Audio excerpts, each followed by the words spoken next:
देवादिदेव महादेव की ये पवित्र धरा है, जहाँ आप और हम भगवान शिव की अविरल भक्ति को धारण कर रहे हैं।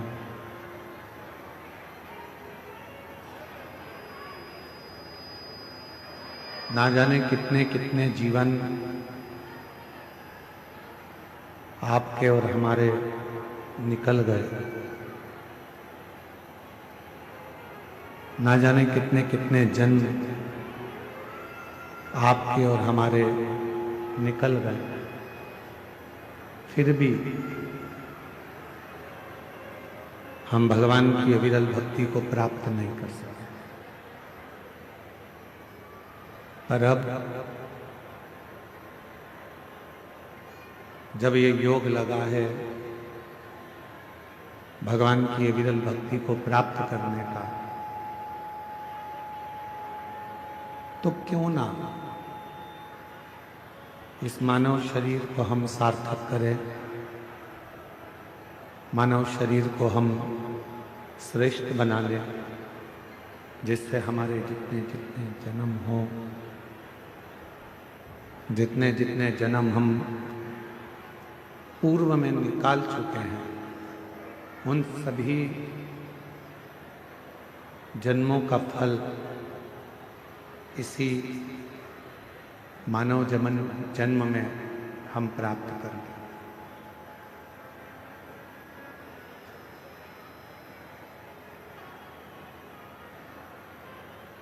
मर जाना,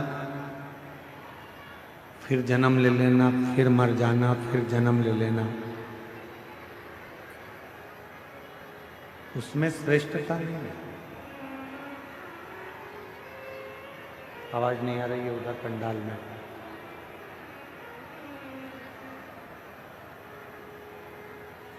पुनरपि जन्म पुनरपि मरणम, बार बार जन्म लेकर मरना, फिर जन्म लेना, फिर मरना, श्रेष्ठता नहीं है। श्रेष्ठता कब होती है? जब हम जन्म लेने के बाद भगवान की अविरल भक्ति में डूबे। आवाज नहीं आ रही है कहीं पर भी।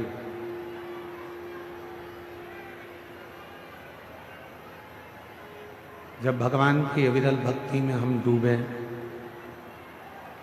और भगवान का भजन कर कर, भगवान का स्मरण कर कर, भगवत नाम धारण कर कर, भगवान की अविरल भक्ति को धारण कर कर, फिर हमारा कोई अगला जन्म ही ना हो।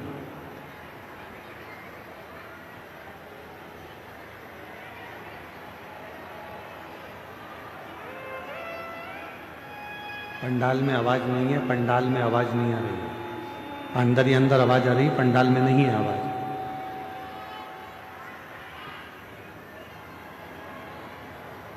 जन्म लेना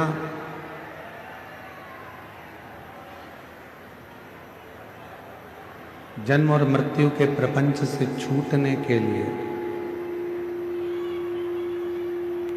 जन्म और मृत्यु के प्रपंच से परे होने के लिए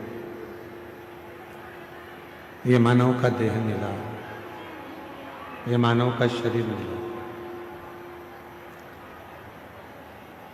और मैंने तेरे ही भरोसे बाबा, तेरे ही भरोसे हवा उड़ती जागी बाबा,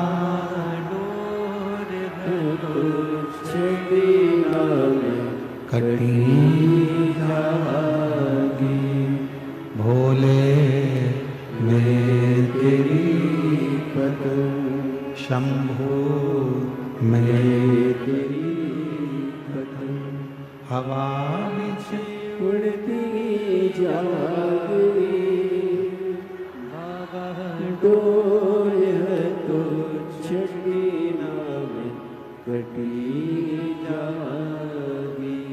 भोले मैं तेरी भगत शंभु मैं तेरी भगत। शिव कथा करी, भगवान शंकर का पवित्र चरित्र कह रहा है, शिव महापुराण की कथा कर रहा है। एक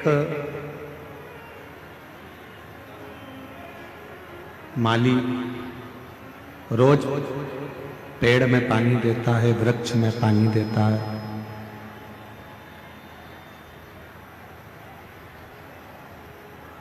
पर उस माली को मालूम है कि मैं वृक्ष में पानी तो दे रहा हूं, पर इसमें जो फल लगेंगे वो फल समय आने पर ही प्राप्त होंगे। माली का काम है रोज वृक्ष में पानी देना। समय आएगा जब फल अवश्य मिलेगा, फल अवश्य प्राप्त होगा, पेड़ में फल अवश्य लगेगा। शंभु शंभु शंभु शंभु शंभु शंभु शंभु शंभु शंभु शंभु। माली का काम है पेड़ में पानी देना, वृक्ष में पानी देना। फिर जब समय आएगा तब उस वृक्ष में फल अवश्य लगेगा, फल अवश्य प्राप्त होगा। शिव महापुराण की कथा भी यही कहती है। जैसे माली का काम है रोज पानी देना, रोज पानी देना, रोज वृक्ष के नीचे जाकर जल देना, फिर बाद में वो वृक्ष में फल लगना और प्राप्त हो, फिर बात करना। उसी तरह शिव महापुराण की कथा भी कहती है कि रोज शंभु शंभु शंभु शंभु। स्पीकरों की आवाज बढ़ाइए, स्पीकरों की सब दूर करो। शंभु। जैसे माली का काम है रोज वृक्ष में पानी देना और समय आने पर उसमें फल प्राप्त होना, उसमें फल लगना, उसी तरह शिव महापुराण की कथा कह रही है कि रोज प्रतिदिन भगवान शंकर के मंदिर में जाकर, भगवान शंकर के मंदिर में पहुंचकर एक लोटा जल चढ़ाते रहे। जैसे माली रोज जल चढ़ाता है पेड़ में और एक ना एक दिन फल जरूर आता है, उसी तरह जब हम रोज प्रतिदिन भगवान देव अधिदेव महादेव को जल चढ़ाते रहेंगे, प्रतिदिन हम शिव नाम लेते रहेंगे, तो ये निश्चित है एक ना एक दिन हमारी जिंदगी में भी कोई अच्छा फल अवश्य प्राप्त होगा, कोई अच्छा फल हमारे जीवन में अवश्य प्राप्त होगा, जिससे हम जिंदगी को सही श्रेष्ठता में जी सकेंगे।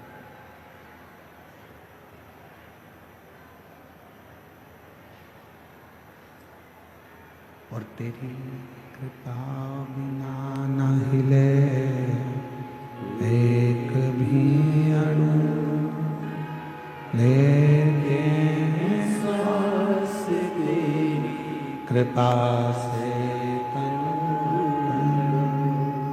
बखान क्या करूं मैं, राखों के ढेर का चपटी भभूत मेरे खजाना कुबेर का।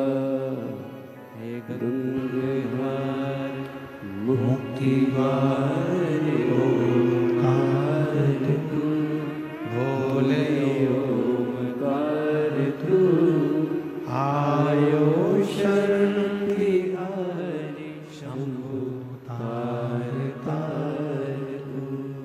बखान क्या करूं मैं आँखों के ढेर का, चपटी भभूत में खजाना कुबेर का।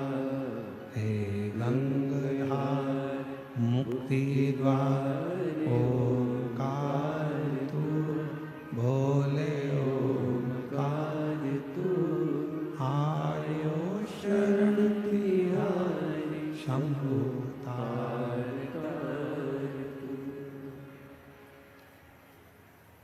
जैसे शिव कथा कहती है, भगवान शंकर का चरित्र कहता है, शिव महापुराण की कथा वर्णन करती है। हमारा जन्म लेना कब सार्थक है? जब हम भगवान की अविरल भक्ति को धारण कर सकें, जब हम भगवान की अविरल भक्ति को अपनी जिंदगी में उतार सकें। जरा विचार करिएगा, माता सती के जब प्राण छूट गए और माता सती के जब प्राण छूटे, माता सती के शरीर को भगवान शिव ने अपने कंधे पर धारण कर लिया।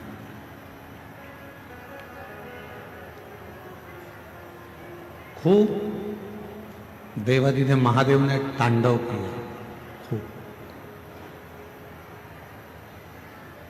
आपको मालूम होना चाहिए कि वैद्यनाथ बाबा की ये पवित्र भूमि, जहां मां सती का हृदय गिरा है,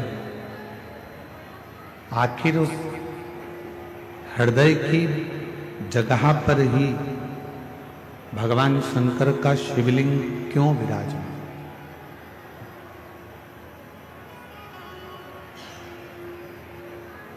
किस लिए विराजमान है? क्यों वहां पर विराजमान है? ज्ञात ऐसा क्या कारण है? शिव महापुराण की कथा कहती है, शंकर का चरित्र कहता है, भगवान शंकर का चरित्र कह रहा है, शिव महापुराण की कथा कह रही है। सती मैया के हृदय में शिव के प्रति इतना सम्मान था, भगवान शंकर के प्रति इतना आदर था कि सभा के अंदर, जिस दक्ष प्रजापति की सभा लगी थी, उस सभा के अंदर, दक्ष प्रजापति की पूरी सभा के अंदर अपने पति का कोई स्थान नहीं था। उस सभा के अंदर अपने पति के लिए कोई आदर नजर नहीं आ रहा था।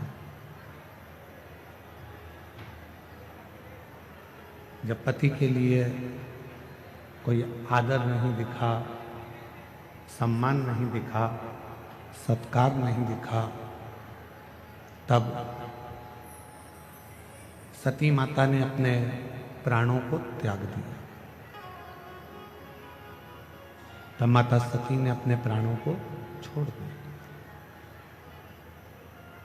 कब त्यागा? जब उन्होंने अपने पति का अपने पिता के घर में आदर नहीं देखा, सम्मान नहीं देखा, सत्कार नहीं देखा। अर्थात सती माता के हृदय में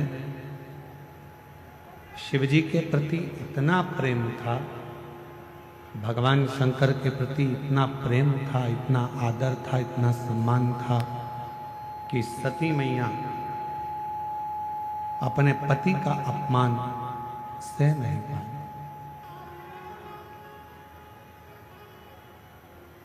अपने पति के अपमान को मां सती सह नहीं सकी।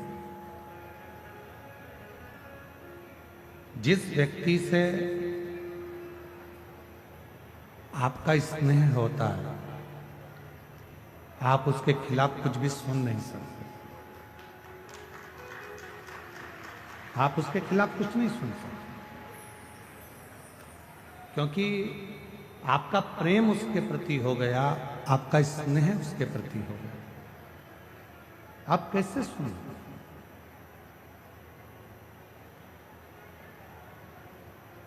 जितनी मेरी जीजियां बैठी हैं, जितने मेरे जीजा बैठे हैं, जितनी मेरी माताएं बैठी हैं, जितने मेरे भाई बैठे हैं, जितने मेरे जीजा बैठे हैं, जितने मेरे बुजुर्ग माता पिता बैठे हैं, आप सब जरा विचार कर कर बताना, एक बेटा कोई गलती करता है और लोग आकर बता देते हैं। एक बेटा गलती करता है और किसी ने आकर बताया कि तुम्हारे बेटे ने ये गलती करी है, तुम्हारे बेटे ने ऐसा कर दिया, तुम्हारे बेटे ने वैसा कर दिया, तुम्हारा बेटा ऐसा गलत कर रहा है। ईमानदारी से बोलना, माँ मानने को तैयार हो जाती है क्या कि मेरा बेटा ऐसा कर सकता? माँ मानती ही नहीं, माँ मानने को तैयार ही नहीं होती है, माँ मान ही नहीं पाती। क्यों? क्योंकि एक माँ अपनी बेटी से इतना प्रेम करती है, एक माँ अपने बेटे से इतना स्नेह करती है, इतना प्रेम करती है, इतना स्नेह करती है कि वो कुछ मानने को तैयार ही नहीं होती। वो कुछ मानती है।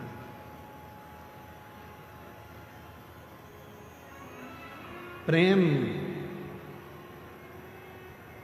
जब बहुत ज्यादा मात्रा में बढ़ जाता है, स्नेह बढ़ जाता है, तो हमें अवगुण नजर नहीं आते, हम उसमें केवल गुण ही देखते हैं।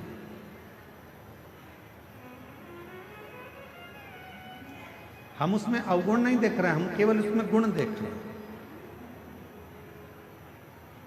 हम आपसे एक बात पूछें, जरा उत्तर दें। तुम्हारे लड़के की शादी पक्की हुई,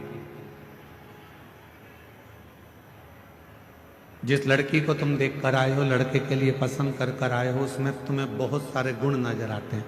आते से कहते, गुरुजी इतनी अच्छी लड़की है, एकदम बढ़िया, दिखने में भी सुंदर है, एजुकेशन अच्छी है, पढ़ाई अच्छी है, हाइट पर्सनालिटी अच्छी है, बोलने चलने में अच्छी है, वो सब तरह से श्रेष्ठ है।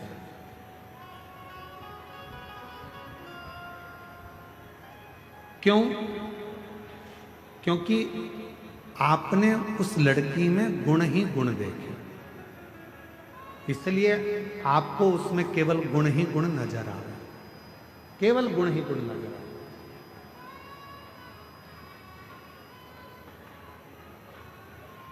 और कुछ समय के बाद जब लड़की शादी कर कर आपके घर में आ जाती है, विवाह कर कर आ गई, 2-4 साल निकल गए, फिर उसके सारे गुण कहाँ चले जाते हैं? अब आप उसमें गुण नहीं देख रहे, आप उसमें अब दिन भर सुबह से शाम तक अवगुण ढूंढने का प्रयास कर। दिन भर हम उसमें अवगुण ढूंढ रहे हैं, दिन भर हम उसमें अवगुण देख रहे हैं। हम उसमें गुण नहीं ढूंढ पा रहे, हम उसमें अवगुण ढूंढ रहे। पहले वही बहू 7 बजे उठकर आती थी तो तुम कुछ नहीं कहते थे, अब वही बहू 7 बजे उठती है तो तुम्हें लगता है कि बहुत देर से उठ गई।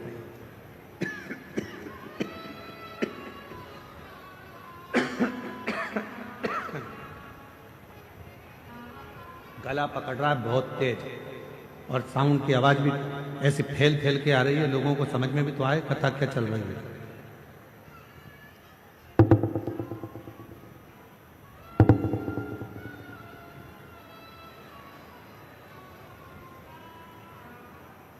लड़की वही है,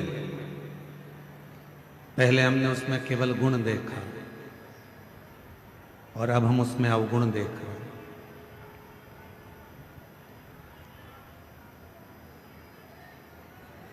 अब हम उसमें गुण नहीं देख पा रहे, अब हम उसमें अवगुण देख रहे।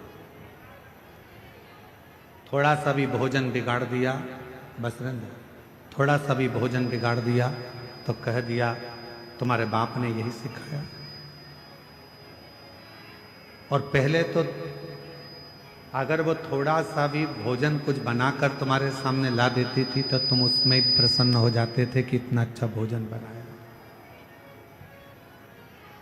इतना श्रेष्ठ भोजन बना है, तुम उसमें भी प्रसन्न हो जाते थे। अब तुम्हें उसमें अवगुण दिख रहा है। यहां जितने बैठे हैं, यहां मेरी जितनी भी माताएं बैठी हैं, जितने भी पिता बैठे हैं, मैं आप सबसे एक निवेदन करूं, उत्तर दीजिएगा जरा से।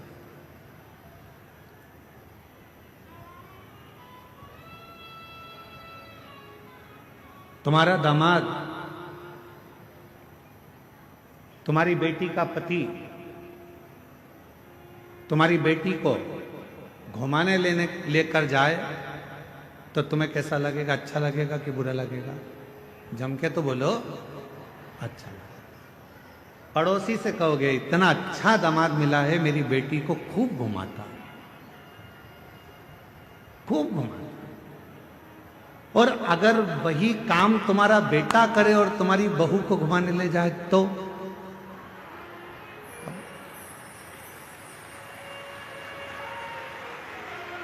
विचार करो।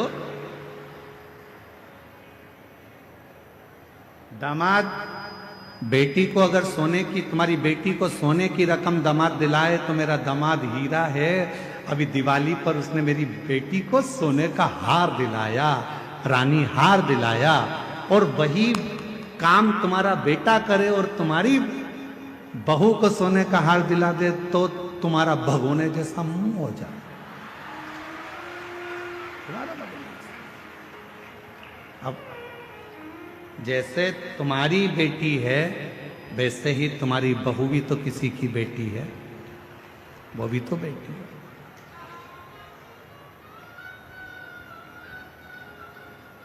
फिर दो मुख क्यों?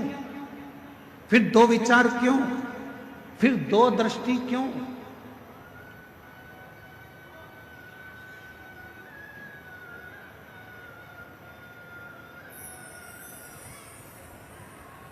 गणेश जी की कितनी धर्मपत्नियां हैं? जम के बोलो जरा। दो। क्या नाम है? सिद्धि। किसी ने शंकर भगवान से कभी पूछा कि भोलेनाथ जी आपने अपने गणेश जी के लिए, बेटे के लिए दो पत्नी क्यों ढूंढी? मां जगतजननी जगदम्बा अंबा मां पार्वती जी आपने अपने बेटे के लिए दो बहू क्यों ढूंढी? किसी ने पूछा कभी गणेश जी महाराज से कि गणेश जी आपके लिए आपके माता पिता ने दो पत्नी क्यों ढूंढी? क्या आपके लिए एक धर्म पत्नी श्रेष्ठ नहीं थी? फिर आपने दो पत्नियों को क्यों धारण किया, दो पत्नी क्यों रखी? तो कोई देव अधिदेव महादेव से पूछे तो देव अधिदेव महादेव एक बात कहते हैं कि मैंने अपने पुत्र गणेश के लिए दो पत्नियां इसलिए ढूंढी हैं क्योंकि गणेश जी को बुद्धि का देव कहा जाता है और बुद्धि कभी भी इधर उधर भटके ना। दोनों ओर अगर बुद्धि जाए भी तो दोनों ओर रिद्धि और सिद्धि होना चाहिए, दोनों ओर बुद्धि को संभालने के लिए होना चाहिए।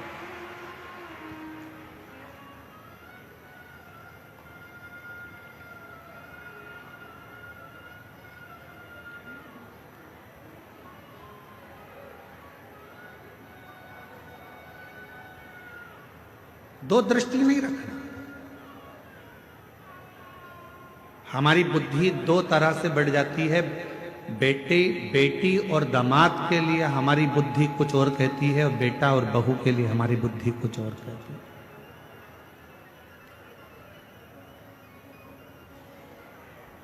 तुम्हारा दामाद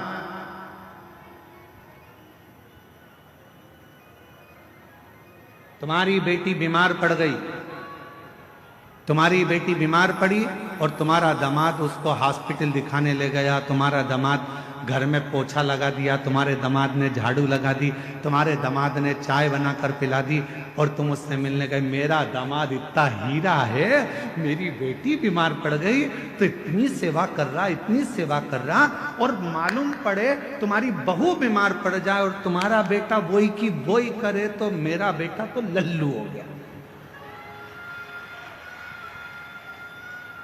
दिन भर उसमें लगा।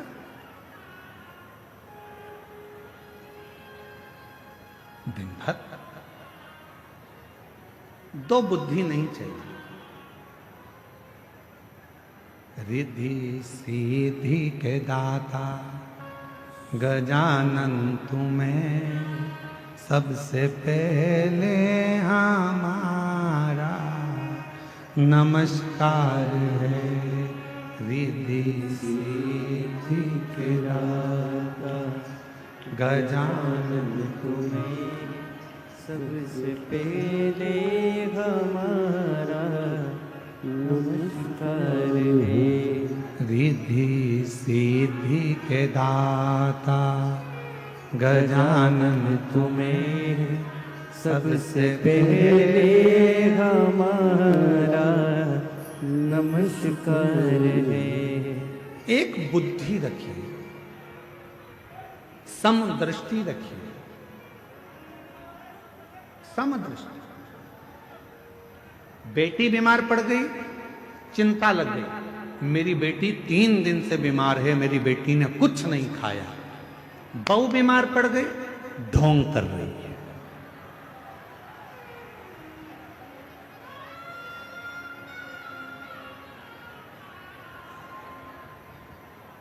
दो बुद्धि नहीं चाहिए,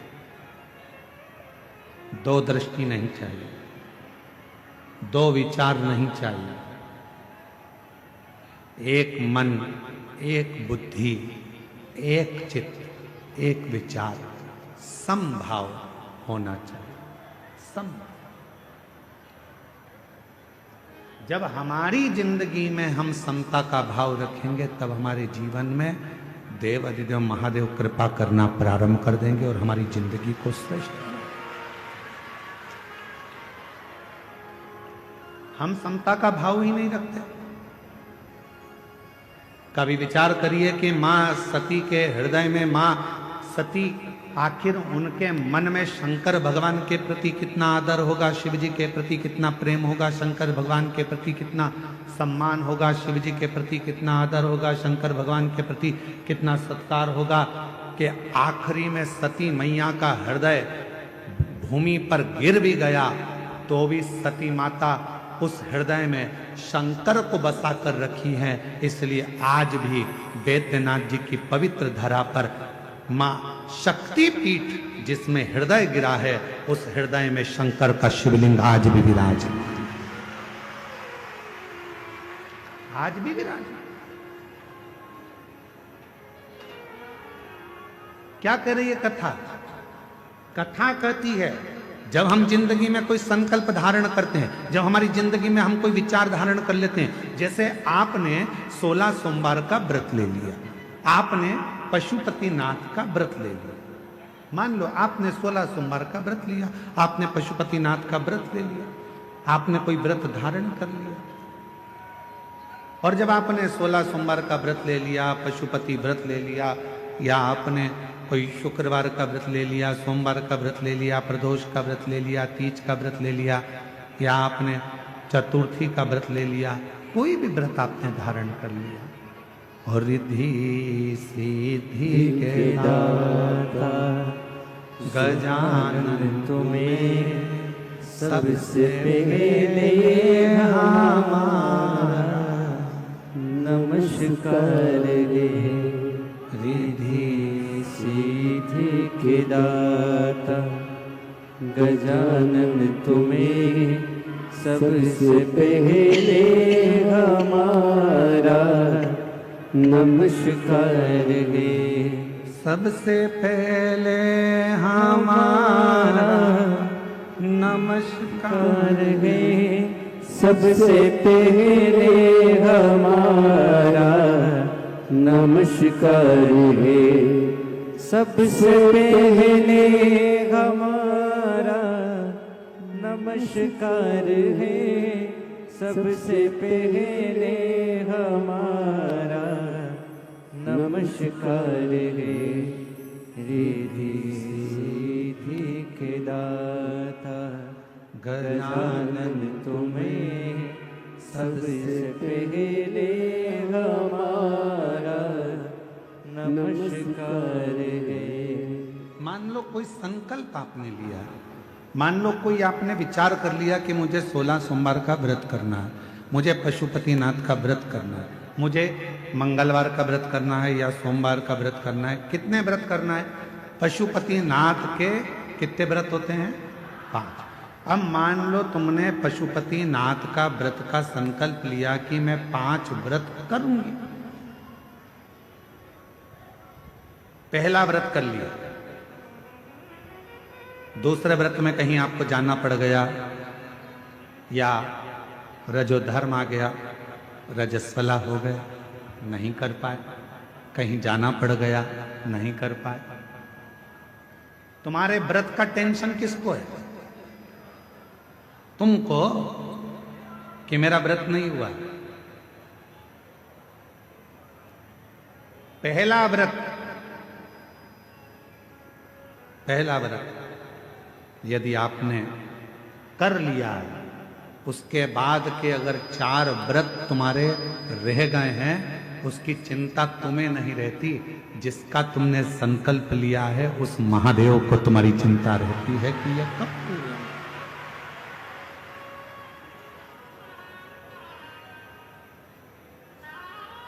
ये कब पूरे होंगे? कैसे पूरे होंगे, कब पूरे होंगे, ये उनको चिंता।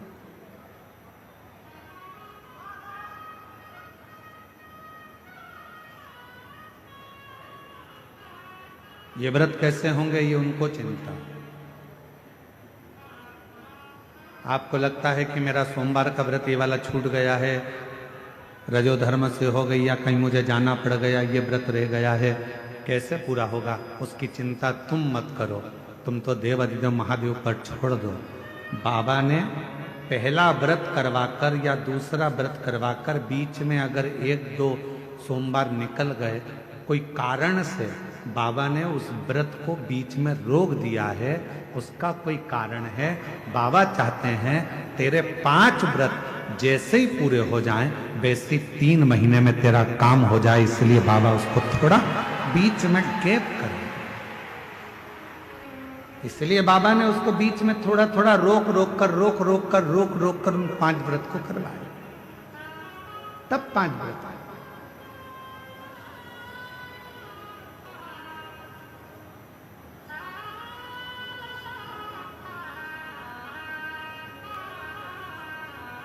इसलिए शिव महापुराण की कथा कहती है, जिंदगी का कोई भी पल, कोई भी क्षण, कोई भी समय आपके लिए हर समय, हर क्षण, हर पल प्रसन्नता का और समता का होना चाहिए।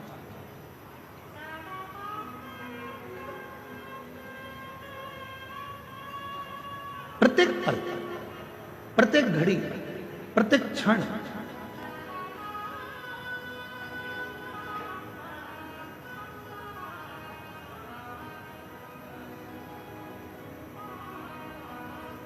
आप जब चाहो जब भगवान को भजो, आप जब चाहो जब शिव का स्मरण करो। इस हृदय में शिव समाहित है।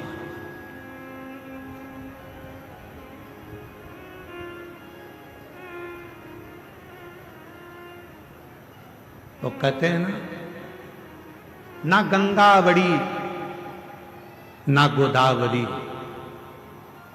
ना गंगा बड़ी ना गोदावरी, न तीर्थ बड़े प्रयाग, सकल तीर्थ का पुण्य वही, जिस दिल में शिव का वास। जिस दिल के अंदर शंकर का वास है वो किसी तीर्थ से कम नहीं।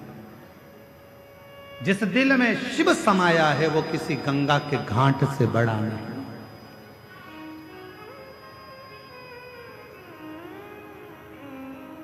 सबसे बड़ा तीर्थ कौन सा होता है? आपका हृदय, आपका दिल, आपका मन। बिना किराए के आप 2 मिनट में पहुंच जाते हो और 2 मिनट में वापस आ जाते हो।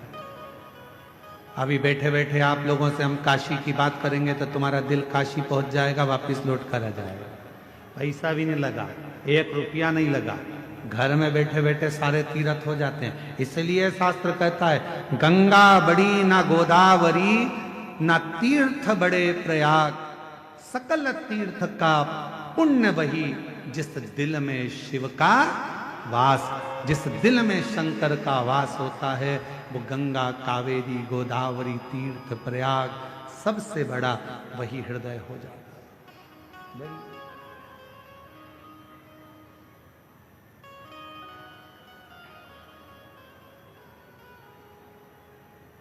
सकल तीर्थ से बस अपने मन में तुम समता का भाव, पार्वती जी के हृदय में, सती माता के हृदय में समता का भाव था। कितना सुंदर संवाद मां सती ने कहा।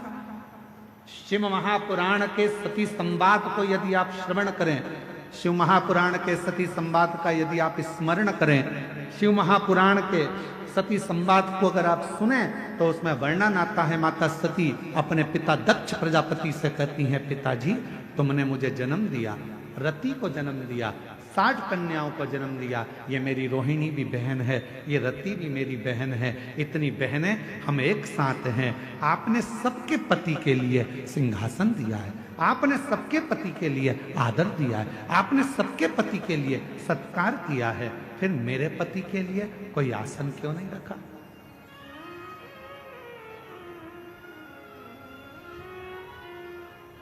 फिर मेरे पति के लिए आपने कोई आदर का स्थान क्यों नहीं रखा?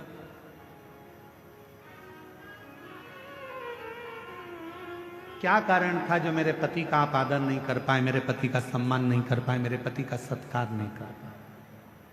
क्या कारण? राजा दक्ष प्रजापति कुछ नहीं बोले। एक शब्द राजा दक्ष प्रजापति ने ऐसा कह दिया कि सती मैया ने अपने प्राणों को त्याग दिया। ये प्रसंग हम शिव महापुराण में लेकर नहीं आते, परंतु इस प्रसंग को इसलिए लेकर आए हैं क्योंकि ये जो भूमि है बाबा वैद्यनाथ जी की, ये 51 शक्तिपीठ में से एक शक्तिपीठ है जहां माता का हृदय गिरा है। इसलिए इस कथा के प्रसंग को शिव के साथ लेकर आए, इसलिए इसको लेकर आए। पिताजी मेरी सारी बहनों के पति के लिए आदर था, मेरी सारी बहनों के पति के लिए सम्मान था, मेरी सारी बहनों के पति के लिए सिंहासन था, सबका आदर करा, सबका सम्मान करा, सबको सम्मान दिया, सबको सिंहासन दिया, फिर मेरे पति के लिए कोई सिंहासन नहीं, कोई आदर नहीं, कोई सत्कार नहीं, क्यों? किस लिए? दक्ष प्रजापति कुछ नहीं बोले, एक शब्द भी दक्ष प्रजापति ने नहीं कहा। जब माता सती ने क्रोध में आकर कहा, पिताजी तुमने मेरे पति का सम्मान नहीं किया, तब दक्ष प्रजापति को क्रोध आ गया और क्रोध में आकर दक्ष प्रजापति ने कहा, सुन सती, ये तेरा घर नहीं, ये तेरे पति का घर नहीं, ये तेरे पिता का घर है, और मेरा मन, मेरे घर में मैं किसको बुलाऊं? सती, मैंने तो तुझे भी नहीं बुलाया था, तू आ क्यों गई? क्यों आई? मैंने तो तुझे भी निमंत्रण नहीं दिया था, मैंने तो तुझे भी नहीं बुलाया था, तू क्यों आई? किस लिए आई?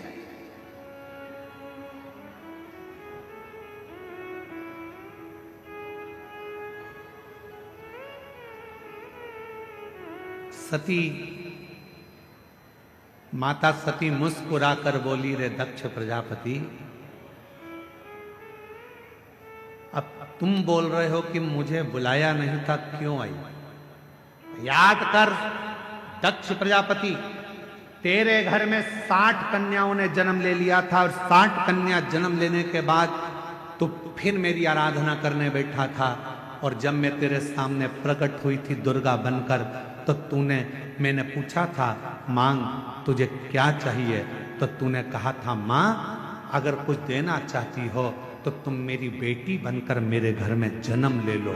तूने मांगा था, तूने बुलाया था, तो मैं आई थी। अगर तू नहीं बुलाता तो मैं नहीं, तूने बुलाया तो मैं आई।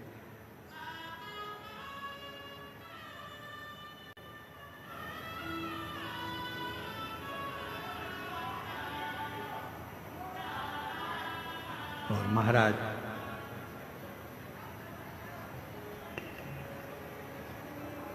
उसने बुलाया है तो हम आए।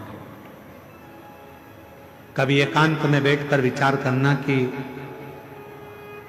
तुम्हारे घर के बाहर कुत्ता घूमता हुआ दिखे, तुम्हारे घर के बाहर गधा घूमता हुआ दिखे, तुम्हारे घर के बाहर चींटी, चींटा, चूहा, छिपकली, इल्ली, झिंगूर, पक्षी ये सब दिखते हुए नजर आए, तो विचार करना कि भगवान ने कितनी बड़ी कृपा करी कि तुमको छिपकली बनाकर पैदा नहीं करा, तुमको झिंगूर बनाकर पैदा नहीं करा, तुमको चींटी बनाकर पैदा नहीं करा, तुमको मेरे भगवान ने पैदा करा तो मनुष्य बनाकर पैदा करा। मतलब भगवान कुछ चाहते थे तुझसे कि तू जन्म लेकर फिर संसार से मुक्त हो जा।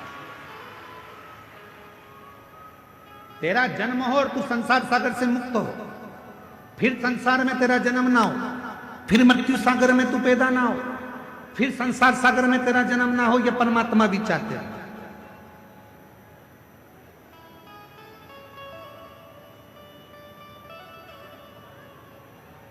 और महादेव नमन चरणों में, महादेव नमन चरणों में, स्वीकार कीजिए सबका किया है मेरा भी उद्धार कीजिए, उद्धार कीजिए।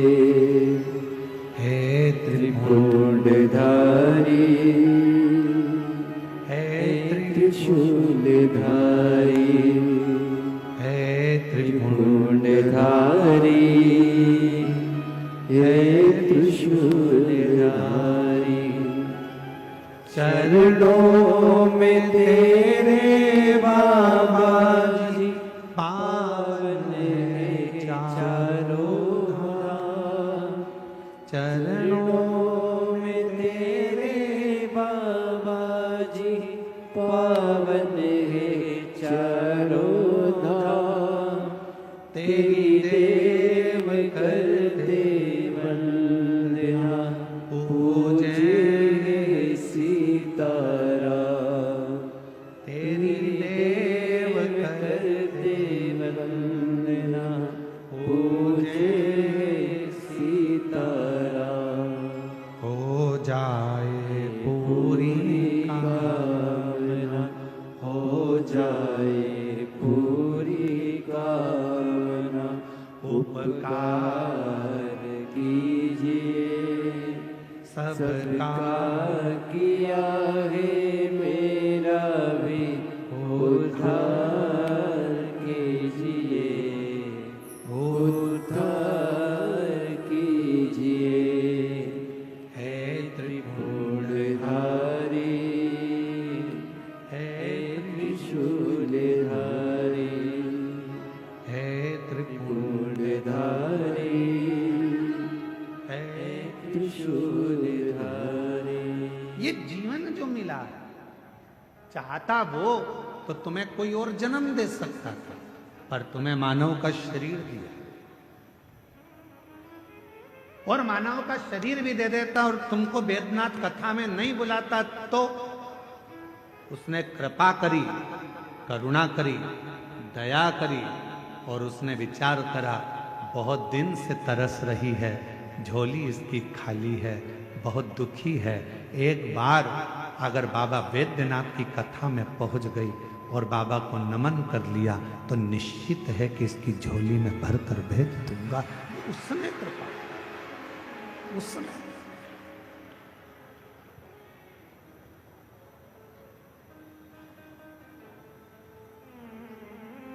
कल एक बहन जी ने पत्र लिखा और पत्र में, कल हम पत्र को ढूंढेंगे तो टाइम लगेगा, उस पत्र में लिखा कि गुरुजी इतनी भीड़ है कि अंदर तो हम जा ही नहीं सकते, हम तो बाहर बैठते हैं और आप हमको दिखते भी नहीं है, आप हमें दिखते ही नहीं, आप हमें नजर ही नहीं आते। हमने उनसे कहा जो पत्र जिन्होंने लिखा है हम उनको निवेदन करें, उनको कहें, वो दिखता भी नहीं है।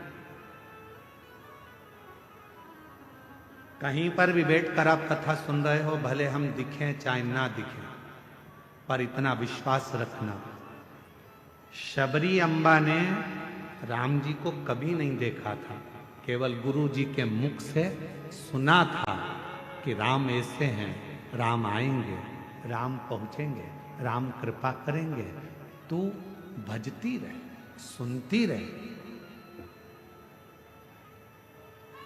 शबरी अम्बा ने केवल राम जी को कभी नहीं देखा था, पर शबरी अम्बा राम जी की रोज इंतजार करती थी, कभी तो आएंगे, कभी तो मिलेंगे, कभी तो दिखेंगे, कभी तो दिखेंगे। और एक दिन ऐसा आ गया कि राम जी शबरी अम्बा के लिए 14 वर्ष के वन के क्षेत्र में चले और एक दिन शबरी अम्बा के दरवाजे पर पहुंच गए।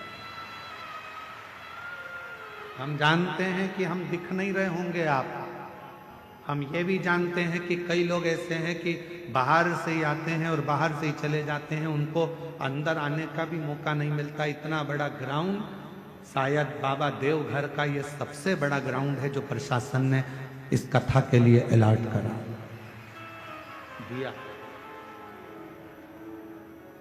ये देवघर का सबसे बड़ा ग्राउंड है जिसकी परमिशन मिली और जिस पे कथा हुई। किसी को अंदाजा नहीं था कि ये ग्राउंड में इतने पहले दिन से लोग आ जाएंगे, दूसरे दिन और बढ़ जाएंगे, तीसरे दिन और बढ़ जाएंगे। किसको मालूम?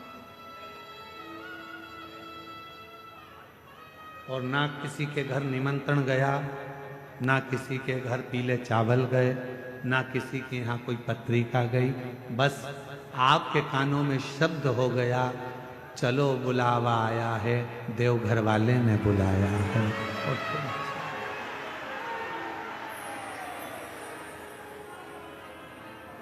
चल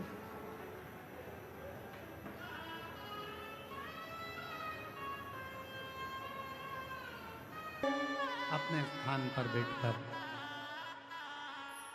बाबा देवादिदेव महादेव से अपने हृदय की बात है और चलो बुलावा आया है, देवघर ने बुलाया है, देवघर की पावन नगरी में शिव ने मेला लगाया है, चलो बुलावा आया है, बाबा ने बुलाया है। हर महादेव बाबा से अपने मन का भाव कहेंगे। उसके पहले हमारे इस पवित्र प्रांगण में देवघर की पवित्र धरा पर बाबा देवादिदेव महादेव की पवित्र कथा का रसपान करने के लिए झारखंड सरकार के माननीय पर्यटन मंत्री सुदिव्य कुमार जी हमारे बीच में विराजमान हैं। एक बार उनके लिए जोरदार ताली बजाकर साधुवाद।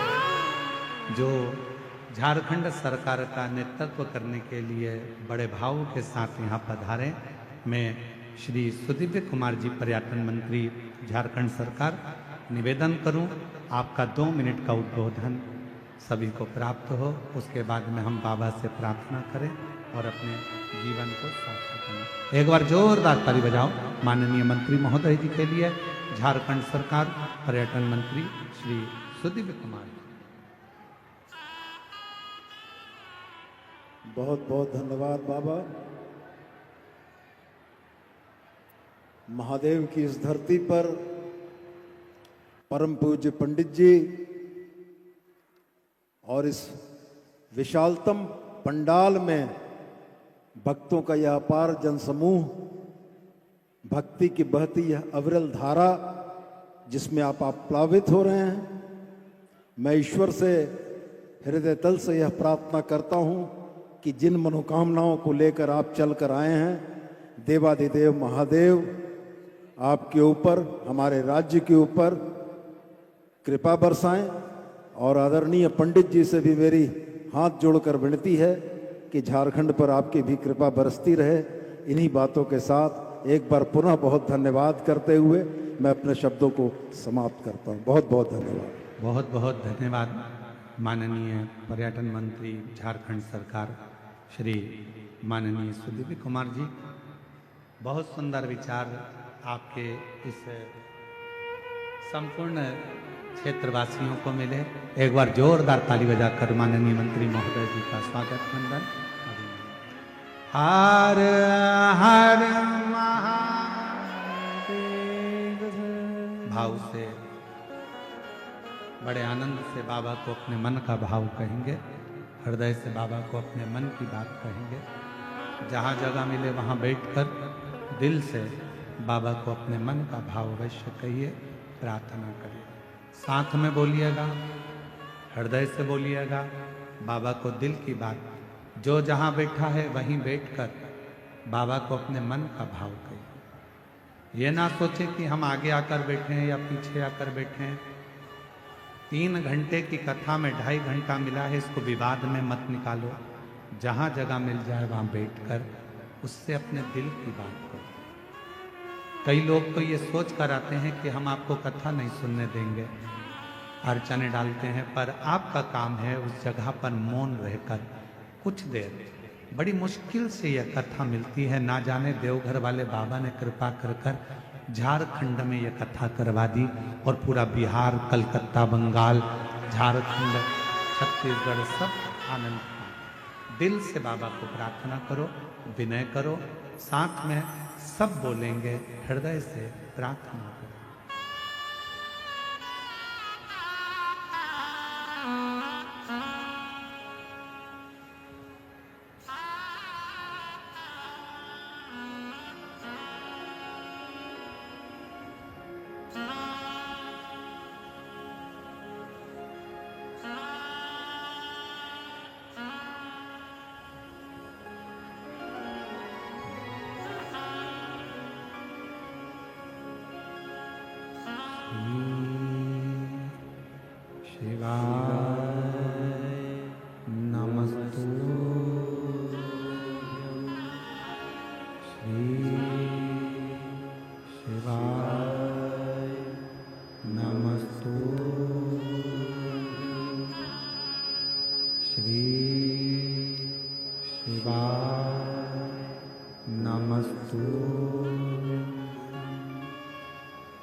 देवासी हमारा शमशान वासी हमारा ओ भोला सब दुख काटो हार।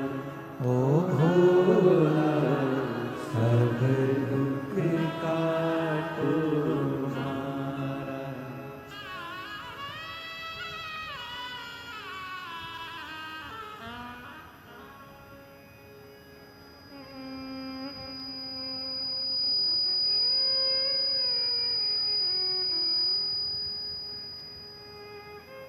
बाबा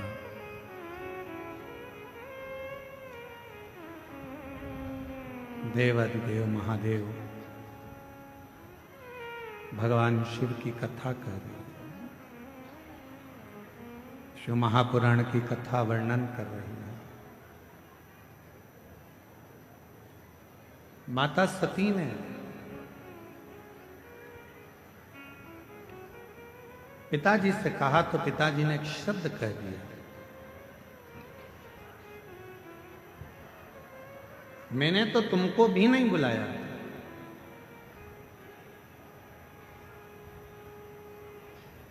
सती मैया ने कहा पिताजी ये तो नहीं हो सकता कि तुमने मुझे ना बुलाया। याद करो आपके घर में कई बेटियों ने जन्म ले लिया था और मैं जगत जननी दुर्गा स्वयं तुमसे कहने के लिए आई थी कि अब बेटी मत मांगो, पर तुमने बेटी मांगी। और कहा तुमने कि मुझे बेटी के रूप में तुम चाहिए। और मैंने कहा था दक्ष प्रजापति कि तू मुझे समझ नहीं सकता, तू मुझे जान नहीं सकता दक्ष प्रजापति। शिव को और शक्ति को समझने के लिए कई जन्म लेना पड़ जाएंगे, तब जाकर मनुष्य समझ पाएगा कि शंकर भगवान है क्या, शिव का एक लोटा जल है क्या, शिव की अविरल भक्ति है क्या, मां दुर्गा भवानी आद्य शक्ति है क्या। कई जन्म निकल जाएंगे, कई जन्म। एक पत्र है, अच्छा है, देखिए।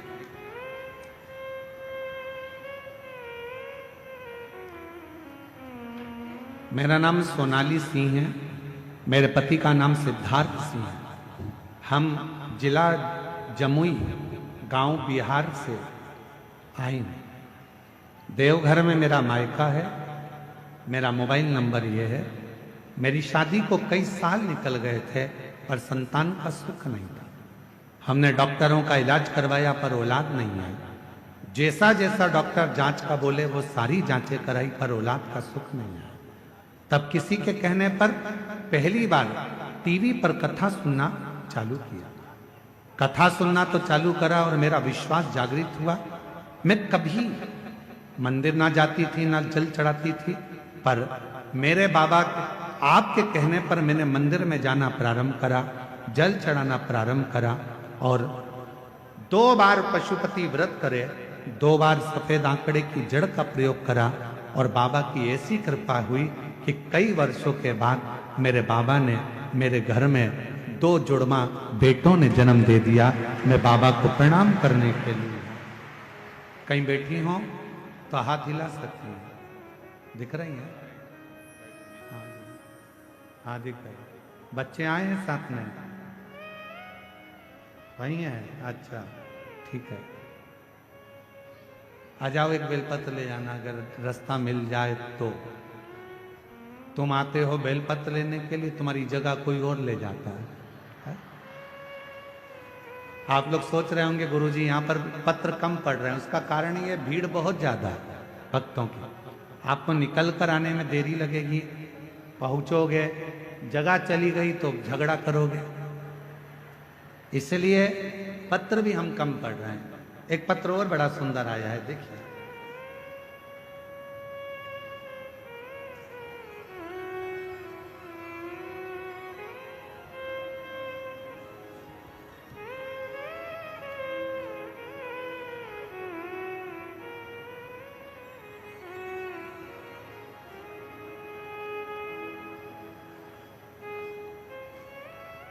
मैं रूबी मिश्रा, पति प्रदीप कुमार मिश्रा, घर गंगटा गोंडा की रहने वाली हूँ।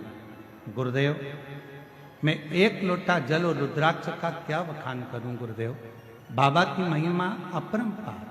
कहीं बैठी हो तो हाथ हिला सकती हैं, आप ही हैं जी। आ जाइए, एक बेलपत्र ले जाइए, आ जाइए। गुरुदेव, बाबा की महिमा का मैं क्या गुणगान करूं। 2022 दिनांक 16 फरवरी को मेरा साथ जो घटना हुई उसके बाद मैं टूट गई। गुरुदेव, मेरी 3 बेटी थी और 3 बेटी, हम दोनों पति पत्नी और तीनों बेटियां सब आराम से रह रहे थे। गुरुदेव, मेरी बड़ी बेटी 2022 में 16 फरवरी बुधवार के दिन नहाते समय उसने पानी का गीजर चालू करा, हीटर चालू करा और उसे नल के पानी में करंट आ गया और तभी उसकी मौत हो गई, वो मर गई। उसके बाद मेरा पूरा परिवार टूट गया। हम दुख के भव सागर में गिर गए, रोते, बुरे हाल होते। मेरी बेटी की उम्र जब वो शांत हुई उस समय पर 22 साल की थी और 22 साल की मेरी लड़की चली गई। गुरुदेव, हमारा पूरा परिवार गम में डूब गया, खूब रोते। तब पास की एक आंटी जी ने कहा कि दिन भर रोती रहती है, इसके रोने से क्या होगा। आस्था चैनल टीवी पर मिश्रा जी कथा करते हैं, तुम सुनो, तुम्हारे मन को हल्कापन महसूस होगा। गुरुदेव, मैंने भरोसा किया भगवान पर, और क्योंकि भगवान से भरोसा तो मेरा उठ चुका था, पर उन माता जी के कहने पर मैंने आपकी कथा सुनना प्रारंभ करी और बाबा की कथा सुनती, विनय करती, शिवालय जाना चालू कर दिया, 1 लोटा जल चढ़ाना चालू कर दिया। मुझे नहीं मालूम था कि 1 लोटे जल में है क्या। गली मोहल्ले के लोग मुझे ताने मारने लगे, 22 साल की लड़की मर गई, अब बीबी शंकर की पूजन करने जा रही। अब इसने नया काम चालू कर दिया, शिव जी को जल चढ़ाने का। लोग ताना देते, पूजन पाठ करती तो लोग कहते कि इसकी 22 साल की लड़की मर गई और पूजन कर रही है। अब करूं तो करूं, पर आपने एक शब्द कहा था, आग लगे बस्ती में अपन रहो मस्ती। आपका वो शब्द मैंने धारण कर लिया और मैंने सबकी बात सुनना बंद कर दिया। अब तो मैं शिव जी के मंदिर जाती, बाबा को निवेदन करती और बाबा से एक ही बात कहती, तूने मेरी बेटी ली है बाबा, कुछ कृपा कर कर मुझे वापिस लौटा दे, ऐसी कृपा कर दे। अब मेरी उम्र तो बढ़ गई है, लगभग 50 के करीब में मैं पहुंचने वाली हूं, पर बाबा तू चाहेगा तो मेरे घर में बच्चा जरूर देगा। हमारी 3 बच्चे थे, तीनों को पूरा कर। गुरुदेव, बाबा ने ऐसी कृपा कर दी, डॉक्टर तो कहे थे कि अब तुम मां नहीं बन सकती, पर मेरे बाबा ने लाज रखी और 7 जुलाई 2025 को बाबा की कृपा से पुत्र रत्न की प्राप्ति हो गई। मैं बाबा को प्रणाम करने, बाबा को नमन करने और तेरी कृपा का भरोसा कब किस पर हो जाए, जरा से हम पर कर दो, जरा से हम पर कर दो। जिस पर भी हो गई तेरी कृपा करुणा, वो भव पार हुआ, भव पार हुआ। पापी हो चाहे जितना उसका भी बाबा उद्धार हुआ, उद्धार हुआ। गिद्ध अजामिल गणिका जैसे तेरे मन को भाए, जरा से हम पर कर दो, जरा से हम पर कर दो। तेरी कृपा का क्या है भरोसा, कब किस पर हो जाए, जरा से हम पर कर दो, जरा से हम पर कर दो। उस पे भरोसा, उस पर विश्वास, उस पे दृढ़ता रखो। दुनिया हंसेगी, हंसने दो, दुनिया ताने कसेगी, कसने दो, दुनिया अपशब्द बोलेगी, बोलने दो, दुनिया का काम है कहना आग लगे बस्ती में अपन रहो मस्ती में। क्या किसको रोइए, चादर तान के सोइए, अपने को टेंशन नहीं। बोलने वाले बोलते रहेंगे, ताना कसने वाले ताना कसते रहेंगे, अपशब्द बोलने वाले अपशब्द कहते रहेंगे, और आप उस पर भरोसा कर कर उसका भजन करते। भजन जिस पर भी हो गई तेरी कृपा करुणा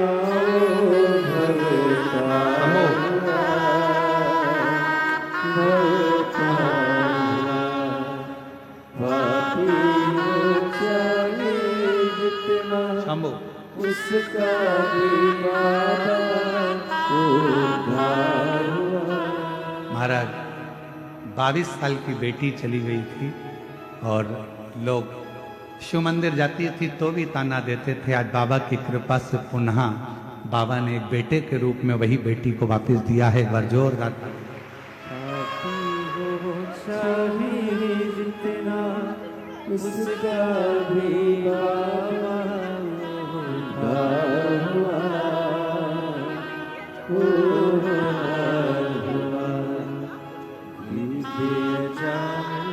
गलिका जैसे तेरे मन को भाई जरा से हम पर कर दो, जरा से हम पर कर दो, तेरी कृपा का क्या है भला। 3 बेटी में एक बेटी तो शांत हो गई थी, ये दूसरी बेटी है जो पास में छोटी खड़ी है। इसकी जन्म से आवाज नहीं थी, बोल नहीं सकती थी। बचपन से ही इसकी आवाज पूरी चली गई थी, पर सीहोर गई, रुद्राक्ष लाई और उसका जल रोज चढ़ाकर ये बेटी पीती है। अभी कुछ दिन पहले से इसकी थोड़ी आवाज आई है जिसमें वो बोलना चालू करी। माइक बोलते नहीं, खुश हो, आंसू पोछो, पहले आंसू पोछ जल्दी से, आंसू पोछो। इसकी थोड़ी आवाज मेरे बाबा ने दिया है। पहली बार मुख से श्री शिवाय नमस्तुभ्यम में अभी कुछ दिन पहले से ही बोल रही हैं।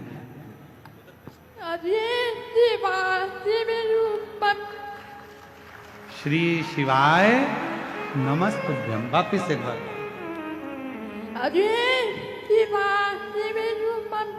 श्री शिवाय नमस्तुभ्यम। जन्म से आवाज नहीं थी, अब 22 थोड़ी आई है, बोलना प्रारंभ करा है इसने और मुख से बोल रही है। एक बार जोरदार ताली बजा। ठीक हो जाएगा।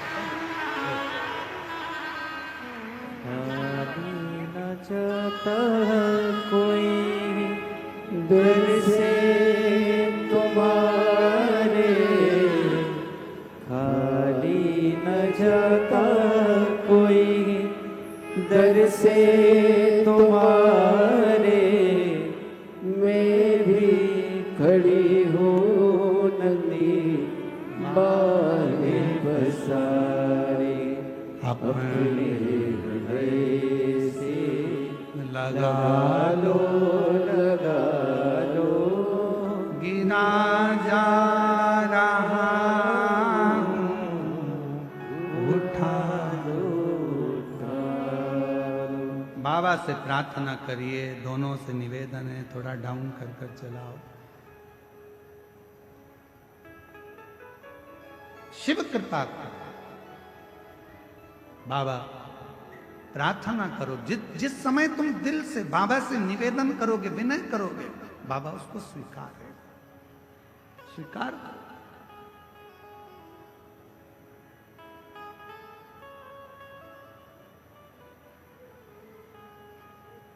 सती मैया कह रही है कि मैं जबरन तुम्हारे घर में नहीं आई। दक्ष प्रजापति कह रहे हैं तुझे बुलाया किसने था, निमंत्रण नहीं भेजा, पत्र नहीं भेजा, फिर क्यों आई, किस लिए, कारण क्या है आने का, मैं समझ नहीं पाया, क्यों आई। सती माता ने कहा पिताजी मेरे आने का कोई कारण नहीं, पर आज मेरे पति का जो अपमान हुआ है, मेरा हृदय मेरे शिव में हमेशा रमा रहता है, लगा रहता है। इस हृदय में शिव के सिवा कुछ भी नहीं है, कुछ भी।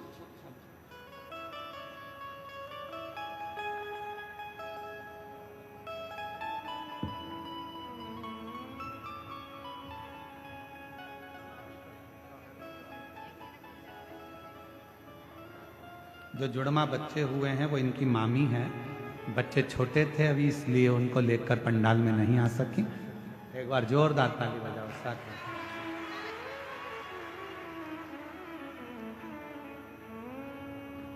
शिव से प्रार्थना करें। मैं आई हूं पर मेरे हृदय में शिव बस है, शंकर ओघड़दानी। और मेरे हृदय में अगर शिव बसे हुए हैं, मेरे हृदय में शंकर भगवान बसे हुए हैं, मेरे हृदय में भगवान देव अधिदेव महादेव बसे हुए हैं, और तुम शिव का अपमान कर दो, ये मुझे श्रेष्ठ नहीं लगता, ये मुझे श्रेष्ठ नहीं।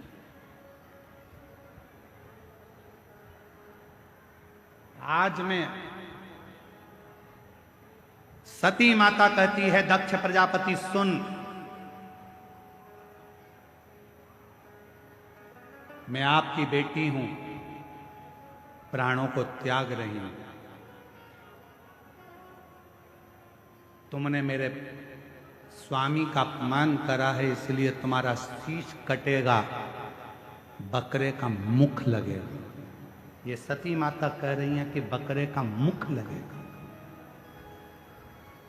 पर जिस बेटी का अपमान करा है, जिस बेटी का तुमने अपमान करा है, उसी बेटी के तन की भस्म जब मेरे देव अधिदेव महादेव के शरीर पर चढ़ेगी और वो भस्म तुम्हारे शरीर से लगेगी, तब जाकर तुम्हारा उद्धार होगा, वरना उद्धार ही नहीं।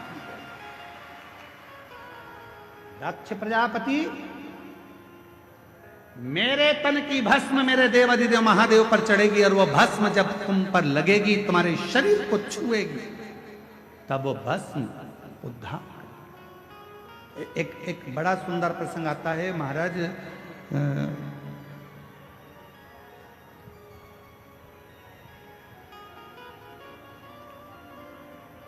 एक वामदेव नाम के शंकर के बड़े भक्त थे। थोड़ा ध्यान से सुनना, बाबा बैद्यनाथ जी की इस पवित्र धरा की कथा है, अपनी जिंदगी में उतारना, बहुत सावधानी से सुनना। एक पत्र आया है, किसी बहन जी ने भेजा है, हम आपके पत्र को स्वीकार करते हैं। गुरुजी, आपसे एक निवेदन करना चाहते हैं हम व्यासपीठ से। हम सब जितने भी शिव भक्त यहां पर आए हैं, कोई 100 रुपए खर्च करा है, कोई 200 रुपए खर्च करा है, कोई 500 रुपए खर्च करा है। 4 किलोमीटर दूर से पैदल चलकर हम लोग कथा के पंडाल तक पहुंचे, पर यहाँ कथा के बीच बीच में ये सामान बेचने वाले जो आते हैं, हम लोगों को कथा नहीं सुनने देते हैं।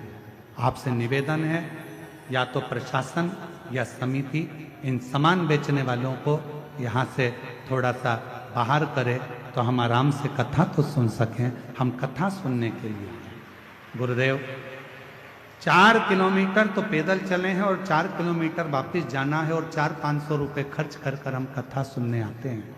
उसमें भी हमको ये लोग परेशान करते हैं, तो हम कथा कैसे सुने? मेरा सभी सामान बेचने वाले भाई बहन जो भी यहाँ पर हैं, आपसे हाथ जोड़कर निवेदन करता हूँ, आपको जो व्यापार करना है बाहर जाकर करो, पर पंडाल के अंदर कोई वस्तु बेचने के लिए ना है। यहाँ शिव भक्त सब प्रेम से कथा का रसतत्व ग्रहण करें, यही भाव से आप कथा को सुने। हर हर। दक्ष प्रजापति,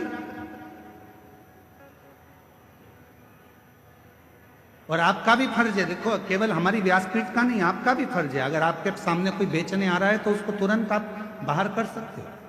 बाहर निकलो यहाँ से, पंडाल के बाहर जाकर बेचो, अंदर नहीं आना। ये आपका भी तो फर्ज है, आप भी तो कथा के श्रोता हो, शिव कथा कर रहे। ए दक्ष प्रजापति, मेरे तन की भस्म मेरे देवाधिदेव महादेव को चढ़ेगी, और जब महादेव पर यह भस्म चढ़ेगी और वह भस्म तेरे शरीर पर लगेगी, तब तेरा उद्धार। एक बहुत सुंदर संवाद है।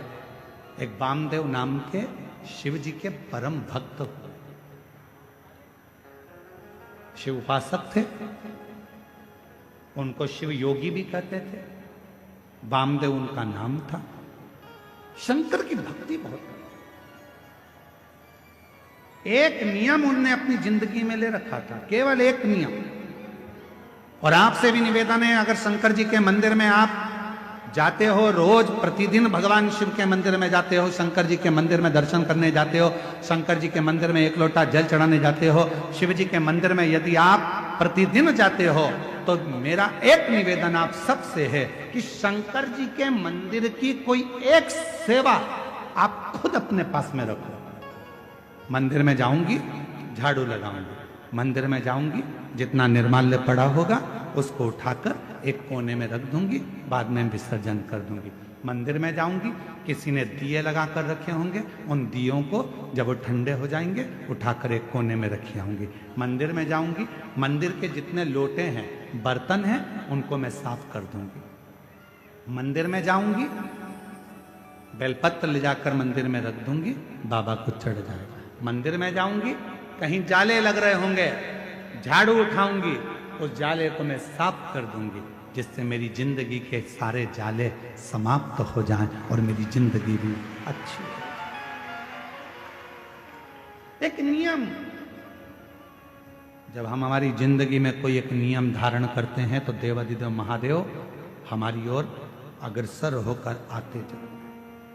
वामदेव एक ऐसे शंकर भगवान के भक्त हुए, शिव के उपासक हुए, जिन्होंने शंकर भगवान पर ना जल चढ़ाया, ना शंकर भगवान पर बेल चढ़ाया, ना शंकर भगवान को प्रसाद चढ़ाया, ना शंकर भगवान को कोई वस्तु चढ़ाई।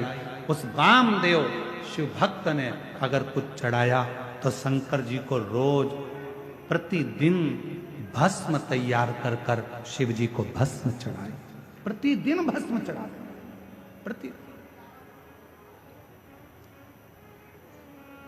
प्रतिदिन भस्म। आप सबको मालूम है ना भस्म कैसे बनाई जाती है? भस्म का नियम क्या है? अलोनी गोबरी,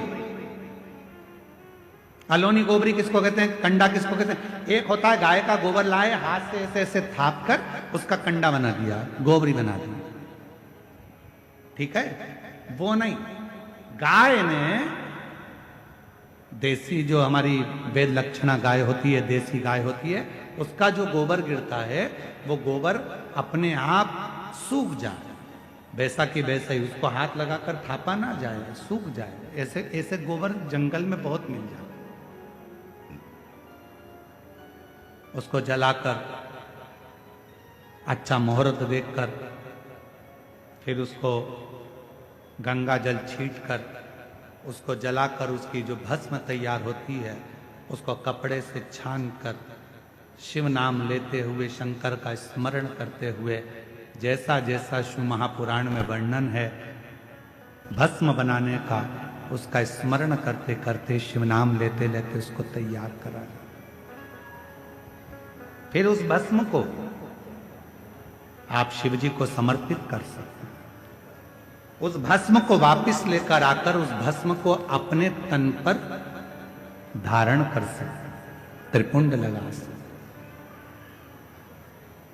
वामदेव एक ऐसे शिव भक्त हुए जिन्होंने शंकर भगवान को कुछ नहीं चढ़ाया, केवल शंकर भगवान को भस्म चढ़ाया, केवल भस्म। और भस्म के सिवा कुछ, केवल भस्म।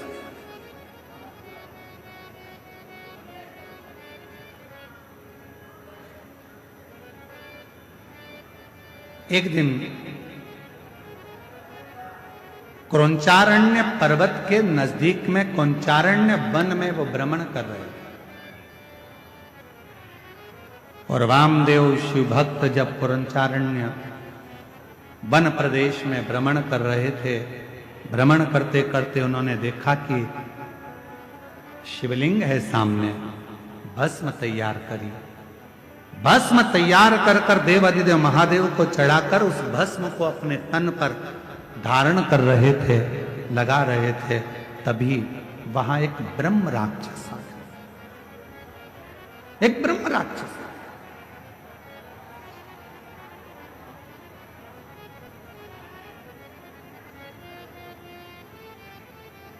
और एक ब्रह्म राक्षस उसी समय पर आया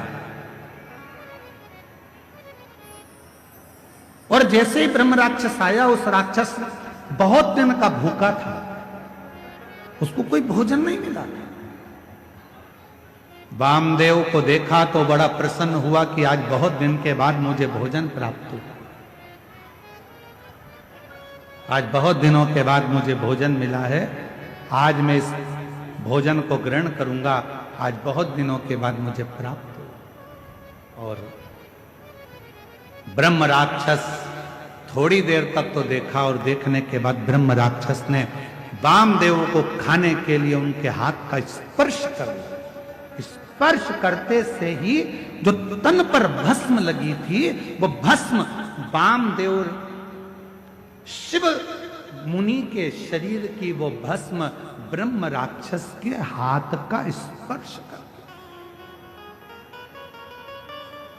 हाथ का स्पर्श। हमको कभी कभी लगता है कि क्यों इतना किसी पुराण के कथा के पंडाल की मिट्टी को लोग लेकर नहीं जाते, पर शिव महापुराण के कथा के पंडाल की मिट्टी को भी लोग अपने शरीर पर धारण करते हैं। ये इस कथा से सीखने को मिलता है वामदेव जी की कि भगवान शंकर के भजन का बल कितना बढ़ता है कि शिव जी के शरीर पर लगी हुई भस्म राक्षस का भी कल्याण कर देती है, तो शिव पुराण की कथा की पंडाल कई जीवों का कल्याण कर जाती है। कई जीवों का,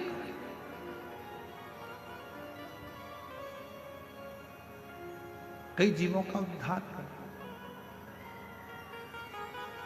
और जो जैसी भावना लाया वो वैसा ही फल पाया, नहीं खाली उसे लौटाया, वो मन ही मन हर्षाया।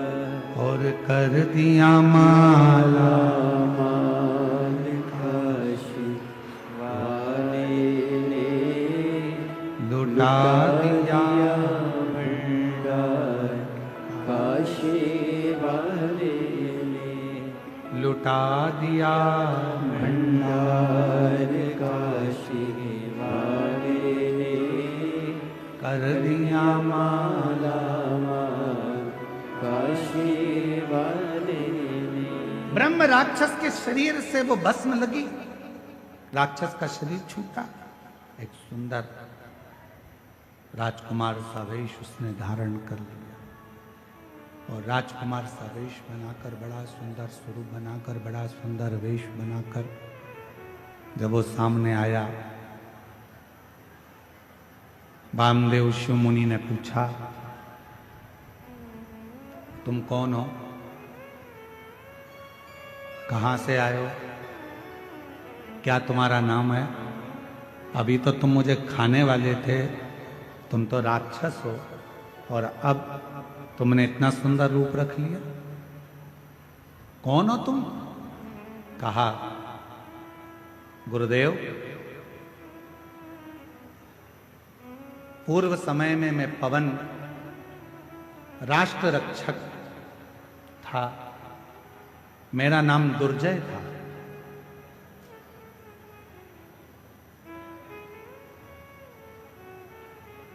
रक्षा करना मेरा काम था, मेरा नाम दुर्जय था, मैं रक्षा करता था। एक गलती मुझसे हो गई ना तो मैं कभी शंकर का उपासना करता था, ना कभी मैं मंदिर शिव जी के गया, ना कभी मैंने शंकर का भजन किया, ना कभी मैंने शिव की आराधना करी, ना साधना करी। और कोई अगर शंकर के मंदिर जाता था, शंकर को लोटा भर जल चढ़ाने जाता था या शिव की भक्ति कोई करता था, तो उसमें मैं अड़चन उत्पन्न करता था, उसको रोकता था। रोक रहा। मेरी जीजियों, मेरे जीजाओं, मेरी बेटियों, मेरे बेटाओं, मेरी माताओं, मेरे बुजुर्ग माता पिता, स्मरण करिएगा, तुम्हारे मोहल्ले में, तुम्हारे परिवार में अगर कोई शंकर जी को एक लोटा जल चढ़ा रहा है तो चढ़ाने दो। कोई शिव का भजन कर रहा है, करने दो। कोई शंकर की कथा में जा रहा है, जाने दो। उस पर टांट नहीं मारना, उसको ताना नहीं कसना, उसको ताने नहीं देना। इस बहन ने क्या लिखा, इस बहन ने इस पत्र में लिखा ना कि मेरे जब 22 साल की लड़की मेरी चली गई तो लोगों ने ताना देना प्रारंभ करा। आप कहते हो कि शंकर के मंदिर जाओ, मैं शिव जी के मंदिर जाना चालू करी और मेरे गांव के लोग, मेरे मोहल्ले के लोग मुझे ताना देने लगे। बताओ, 22 साल की लड़की चली गई और ये मंदिर जा रही है, शंकर के मंदिर में जल चढ़ाने जा रही है। निवेदन है, कोई ताना मत दीजिए, कोई अपशब्द मत कहिए। क्यों? तुम तो ताना दोगे, पर उस ताने का जवाब जो दुखी है वो कभी नहीं देता। उस ताने का जवाब तो जिसका वो भजन करती है वो देता। गांव के लोग कहते थे 50 वर्ष की अवस्था होने वाली है, क्या औलाद होगी? क्या वो 22 साल की लड़की वापिस आएगी? पर उसके यहां देर है, अंधेर नहीं। और वो जब कृपा करता है तो छप्पर फाड़ कर दे देता है। जब क्या हो सकता है, क्या दे सकता है? मेरा नाम दुर्जय था, ब्रह्म राक्षस कह रहा है मेरा नाम दुर्जय था। कोई मंदिर जाता था तो ताने देता था, कोई भगवान के भजन में जाता था तो उसको ताने देता था। मंदिर जाने के लिए मैं उनको रोक लेता था, कह देता था क्या करोगे मंदिर जाकर, क्या रखा है शिव पुराण में, क्या करोगे शंकर की कथा सुनकर। ऐसे तो बहुत आते बहुत जाते, दिन रात मैं शंकर की निंदा, मंदिर की निंदा, शिव पुराण की निंदा, शंकर के भक्त की निंदा दिन भर करता था। आखिरी में मेरे शरीर में एक रोग लग गया और वो रोग इतना बढ़ता चले गया। एक रोग के साथ दूसरा रोग लग गया, दूसरे रोग के साथ तीसरा रोग लग गया। जो शिव की निंदा करता है, भगवान शंकर या भगवान शंकर के भक्त की अगर कोई निंदा करता है, शिव महापुराण की कोई निंदा करता है, आखिरी का उसका शरीर बहुत बेकार हो जाता है। शरीर इतना बुरा हो जाता है कि घर के लोग भगवान से प्रार्थना करते हैं कि इसको उठा लो, भुगत रहा है, अब उठा लीजिए, अब मत रखो इसको संसार। शिव निंदा, देव ऋषि नारद ने शंकर भगवान की निंदा करी, बंदर का मुख लगा। भगवान विष्णु ने शंकर जी की निंदा श्रवण करी, घोड़े का मुंह लगा, हयग्रीव अवतार हुआ। शिव की निंदा जो करता है आखिरी में उसको भोगना पड़ता ही है, भोगना ही पड़ता है। आप कथा में नहीं जा सकते, मत जाओ, पर किसी को ये मत कहो कि शिव पुराण सुनकर क्या करोगे, क्यों इनके चक्कर में पड़े हो, क्यों क्या करना, शंकर जी की कथा से क्या मतलब है, काय को जा रहे हो, क्या मतलब है, क्या रखा है शिव पुराण में, क्यों शंकर जी के मंदिर में एक लोटा जल चढ़ाना। शिव की निंदा करने वाले की गति आखिरी में ऐसी हो जाती है, ये हम नहीं कह रहे, ये दुर्जय की कथा वामदेव मुनि की कथा कह रही है। दुर्जय कह रहा है कि मैंने केवल एक काम करा, जो शिवालय जाता था उसको ताने देता था, जो कथा सुनता था उसको अपशब्द कहता था, लोगों को मंदिर देवालय शिवालय से दूर करता था, लोगों के हृदय में भगवान के प्रति बैर उत्पन्न करता था। मेरे शरीर में एक रोग हो गया, वो रोग ने मुझे घेर लिया, आखिरी में वो रोग बढ़ता चले गया और मेरे प्राण छूट गए, मर गए। सारे भोग भोगे मैंने, जितने नरक के सब भोगे मैंने, आखिरी में भी नरक कम पड़ गए मेरे भोग भुगताने में, तो मुझे राक्षस बनाकर जन्म दे दिया। और राक्षस बनकर मैं फिरता रहा। जब मैं राक्षस बनकर नीचे आ रहा था, उसी समय पर मुझे शंकर का गण नंदी मिला, और नंदी से मैंने पूछा कि मुझसे बहुत बड़ी गलती हो गई, मेरा प्रायश्चित क्या होगा, मेरा शरीर कैसे छूटेगा, मैं इस राक्षस की योनि से कैसे छूटूंगा। तो नंदी ने कहा था, यदि कोई शंकर का भक्त तन पर भस्म धारण कर कर जा रहा होगा, उसकी भस्म तेरे शरीर से लगेगी और उसी पल तुम मुक्त हो जाएगा, उसी पल मुक्त। हमसे लोग कहते हैं गुरुजी, शिव महापुराण की कथा के पंडाल में जो लोग आते हैं वहां की मिट्टी को सिर से लगाते हैं, किसी को बीमारी होती है तो वहां लगा लेते हैं, आखिर इस मिट्टी में ऐसा है क्या? हम निवेदन करते हैं इस मिट्टी में कुछ नहीं है, पर इस मिट्टी में इतना जरूर है। इतने शिव भक्त एक साथ बैठकर जब अखंड जाप श्री शिवाय नमस्तुभ्यं बोलते हैं और भगवान की कथा का रसतत्व ग्रहण करते हैं, तो वो मिट्टी भी चंदन बन जाती है, भस्म बन जाती है, वो जीव का कल्याण कर जाती है। उस मिट्टी में इतना बल हो जाता है, उस मिट्टी में।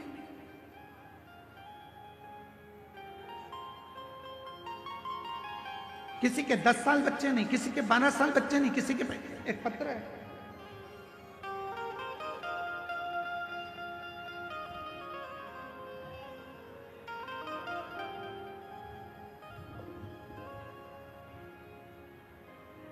पाकुड़ झारखंड से निशा देवी, मेरा मोबाइल नंबर ये है, कहीं बैठी हो तो हाथ हिला सकती हैं। निशा देवी पाकुड़ झारखंड से 14 फरवरी 2025 को मेरे पति को अचानक शाम में चक्कर आया, वह गिर गए, उनको हम हॉस्पिटल लेकर गए तो वहाँ डॉक्टर ने हमको धुलिया के रेफर कर दिया, आईसीयू में हम लोग उनको रखे। डॉक्टर ने पूरा शरीर पैरालिसिस मार गया, पूरे शरीर में लकवा था, बोल नहीं सकते, ब्रेन के अंदर ब्लड के थप्पे जम चुके थे, ना वो हिलते थे, ना डोलते थे, ना बोलते थे, पड़े रहते। तब डॉक्टर ने कहा कोई गारंटी नहीं, पता नहीं ये कब उठे, शरीर तो पूरा बेकार हो चुका है। तब कैसे हो सकता? शिव जी के मंदिर भगवान शंकर को एक लोटा जल चढ़ाकर उसका जल लगाना प्रारंभ करा, बेलपत्र देना प्रारंभ करा, समझ नहीं आया कि करें तो करें क्या। तब मेरी माँ ने कहा कि हमारे नजदीक में एक माता जी रहती हैं, वो एक शिव पुराण की कथा में गई थी, उसकी मिट्टी लेकर आई, उसकी मिट्टी लेकर आई हैं। मैं दामाद के लिए वो मिट्टी लेकर आ रही हूं, मेरी माँ दामाद के लिए मिट्टी लेकर आई, शरीर पर हमने उसी मिट्टी को ले जाकर लगाना चाहा, पर डॉक्टरों ने मना कर दिया। चुपचाप से अपने कपड़े में मिट्टी को लगाकर दामाद के पास मेरी मां मिलने के लिए गई और अपना साड़ी का पल्लू दामाद के पूरे शरीर पर लगा दिया। 15 मिनट के बाद शरीर में हलचल होना प्रारंभ हो गई, शरीर में हलचल होना प्रारंभ हुई। आईसीयू में भर्ती थे, धीरे धीरे बाबा की ऐसी कृपा हुई, डॉक्टर तो बोले थे ये कभी जिंदगी में चल पाएंगे ना चल पाएंगे, समझ पाएंगे ना समझ पाएंगे। आज मैं उनका पूरा फोटो लगा रही हूं कि पूरी ठीक होकर बाबा की कृपा से, शंकर की कृपा से, आज बाबा की करुणा से पूर्ण तरह से उठ बैठ गए। ये शिव क्या है, शिव की रज में क्या है, शंकर की कथा में क्या है, शिव महापुराण में क्या है, सीहोर के रुद्राक्ष में क्या है, कंकर शंकर की पूजा में क्या रखा है, कुबेरेश्वर धाम में क्या है, बाबा बैद्यनाथ की धरा पर, ये तो आपको बाद में मालूम पड़ेगा जब पूरी 7 दिन की कथा हो जाएगी। आप जब अपने घर जाओगे और घर जाने के बाद 3 महीने के अंदर मालूम पड़ेगा कि तुमने कथा में जो मांगा था मेरे बाबा ने तुम्हें दिया कि नहीं दिया। ये बाद में मालूम पड़ेगा। और फिर निवेदन करूं, जब तुम्हारे नजदीक में कथा हो तो पत्र लिखकर भेजने की तैयारी रखना कि मेरे बाबा ने मुझे जो मांगा था, मैंने बैद्यनाथ जी की धरा पर मेरे बाबा ने मुझे छप्पर फाड़ कर दे दिया। मेरे बाबा ने करुणा। यहां शिव महापुराण की कथा में बैठने के लिए विवाद मत करो, आगे बैठने के चक्कर में झगड़ा मत करो, समय मत निकालो। जहां जगह मिल जाए, हम क्यों इन साउंड वाले से लड़ते हैं? क्या हमको शौक पड़ता है कि हम माइक वाले से लड़ें झगड़ें, हम उनको चिल्लाएं? उसका केवल एक कारण होता है, हमको दिक्कत एक ही चीज की होती है कि आप इतनी दूर दूर से 500 600 किलोमीटर दूर से आते हो, धक्के खाकर आते हो, बड़ी मुश्किल से जगह मिलती है और आपको अगर सुनने को भी नहीं मिले तो हमारा भी दिल दुखता है, इसलिए हम इनको चिल्ला देते हैं। हमें शौक नहीं चढ़ रहा कि हम इनको डांटें चिल्लाएं। इनका भी फर्ज बनता है कि ये लाखों की भीड़ केवल सुनने के लिए आती है, महाराज तो दिखता ही नहीं है, नजर ही नहीं आता सियोर वाला महाराज है कहां। केवल एक आस लेकर, विश्वास लेकर लोग यहां पहुंचते हैं और विश्वास के साथ हम भी कहते हैं कि मेरा कुबेरेश्वर बाबा इस वैद्यनाथ बाबा के दरवाजे से तुमको खाली नहीं भेजेगा, झोली भर कर जरूर भेजेगा।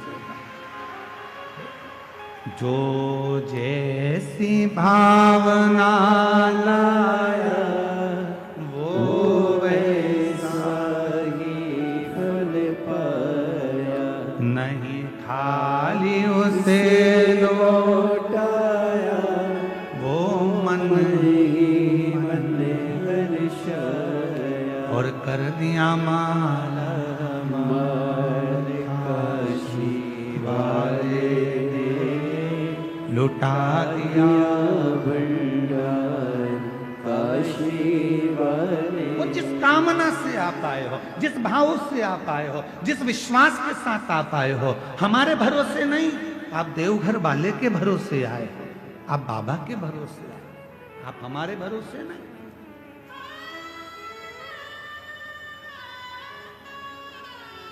हमारी सामर्थ्यता नहीं कि हम आपको कुछ दे सके, कुछ प्रदान कर सके। यहां कथा में उत्तर प्रदेश के कानपुर से लालू सोनी जी आए, ये बैठे हैं। एक बार हमने इनसे कहा, क्यों लालू भैया तुम रोज ग्रुपों में व्हाट्सएप पर बाबा की रोज थोड़ी थोड़ी कथा रोज डालते हो, लोग सुनते हैं, तुम्हारे को ऐसी भाव अंदर से कैसे आ जाता है? तो ये कानपुर वाले लालू सोनी जी कहते हैं, गुरुदेव हमको रात में शिव जी खुद ऐसी प्रेरणा दे देते हैं कि सवेरे बाबा की ये कथा डालना है और लोग सुनेंगे, जीवन में उतारेंगे और अपने आप उसका फल प्राप्त होगा। हम धन्यवाद देते हैं। शिव प्रेरणा खुद देते, शंकर खुद प्रेरणा देंगे, आपको क्या करना है। राक्षस कह रहा है, ब्रह्म राक्षस कह रहा है मेरा नाम दुर्जय था, खूब निंदा करी मैंने शिव की, खूब अपशब्द कहे मैंने शंकर को, आखिरी में मेरा शरीर चले गया। जितने नरक होते हैं सारे नरक मैंने भोगे, उसके बाद भी मेरी मुक्ति नहीं हुई। तब मुझे राक्षस बनाकर भेज दिया। राक्षस बनने के बाद जब मैं आ रहा था मुझे नंदी दिखे। बाबा नंदी से पूछा कि मेरी मुक्ति कैसे होगी, तो कहा कोई शंकर का भक्त अपने तन पर भस्म लगाएगा, वो भस्म तेरे शरीर को छुएगी और वो भस्म तुझे राक्षस योनि से मुक्ति दे देगी। बस हे वामदेव जी, आपके शरीर की भस्म मुझे छू गई और छूते से ही आज मेरी मुक्ति हो गई। रज छूते से छूकर क्या मिलता है?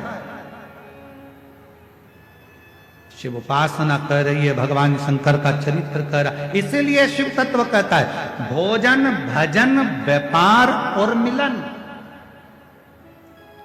चार चीजें। आप भी बोलिएगा साथ में, भोजन भजन व्यापार और मिलन। ये 4 हमेशा प्रसन्नता में करना चाहिए, चेहरे पर स्माइल होना चाहिए। भोजन करते समय अपने चेहरे पर मुस्कुराहट रखिए, क्रोध नहीं, गुस्सा नहीं, चिड़चिड़ नहीं, अपशब्द नहीं। भोजन करते समय अपने मन को इतना पवित्र रखो कि चेहरे पर प्रसन्नता रहे। आधे से ज्यादा लोग जब भी भोजन करने बैठते हैं, सास के सामने थाली गई, सास का मुंह भगोना हो गया। बेटे के सामने भोजन गया, उसका मुंह फूल गया। ससुर खाने बैठा, उसका मुंह फूल गया। पति जी मने बैठा, पति का मुंह फूल गया। जेठानी कुछ करने बैठी, चाय पीने बैठी, इतनी शक्कर डाल दी, इतनी पन्ना दी, ऐसा कर दिया, वैसा।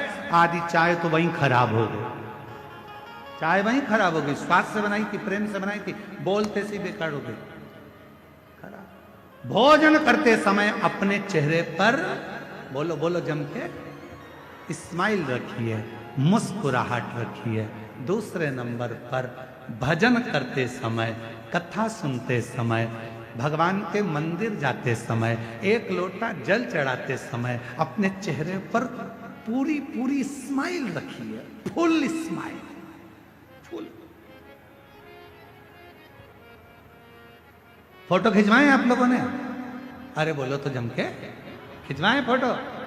फोटो वाले के दुकान पर कितने भी तैयार होकर चले जाओ, फोटो वाले की दुकान पर कितना भी मेकअप कर कर चले जाओ, आखिरी में फोटो वाला जब फोटो खींचने खड़ा होता है, कैमरा लेता है, बटन दबाता है, बटन दबाते समय आपसे एक बात कहता है। जब आप सिर पे पल्लू डालकर बैठ जाती हो, तब फोटो वाला बोलता है, मां स्माइल प्लीज। बोलो बोलता है कि नहीं बोलता? क्यों बोलता है? तुम्हारे मेकअप से फोटो अच्छा नहीं आएगा, तुमने कितनी भी अच्छी हेयर स्टाइल बनाई हो उससे फोटो अच्छा नहीं आएगा, कपड़े कितने भी अच्छे पहने हो उससे फोटो अच्छा नहीं आएगा। फोटो यदि अच्छा आएगा तो तुम्हारे चेहरे की थोड़ी सी स्माइल से आएगा। तुम मुस्कुरा दिए, फोटो अच्छा, मुस्कुरा। इसलिए हमने देखा जब भी कोई सेल्फी लेता है ना तो मुस्कुरा, प्रसन्न।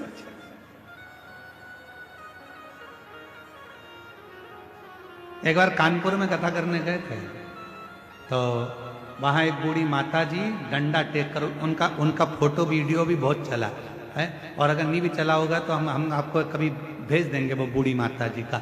वो बहुत बूढ़ी सी, सफेद बाल, हाथ में डंडा और कांपता हुआ शरीर, और वो हमारा हाथ पकड़कर बोली, एक सेल्फी लेना है वो वीडियो तुम्हारे पास में, आज ग्रुप में डाल रही है सबके। एक बूढ़ी माँ, वो डंडा हाथ में और हमारा हाथ पकड़ के एक सेल्फी ले। अब मुंह में दांत नहीं, शरीर में आंत नहीं, हाथ धूज रहे।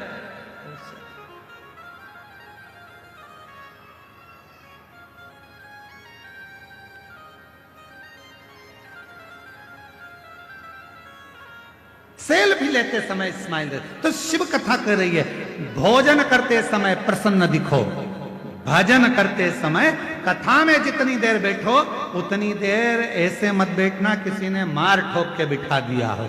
कथा में बैठना तो बड़ी प्रसन्नता में बैठना। मेरे बाप के घर आई हूं, अपने पापा से कहने के लिए आई हूं, मैं अपने बाबुल से बात करने आई हूं, बाबा से बोलूंगी, भोला सब दुख काटो भोला सब दुख काटो मारा। शिव शंकर जपू तेरी माला भोले बाबा जपू तेरी माला।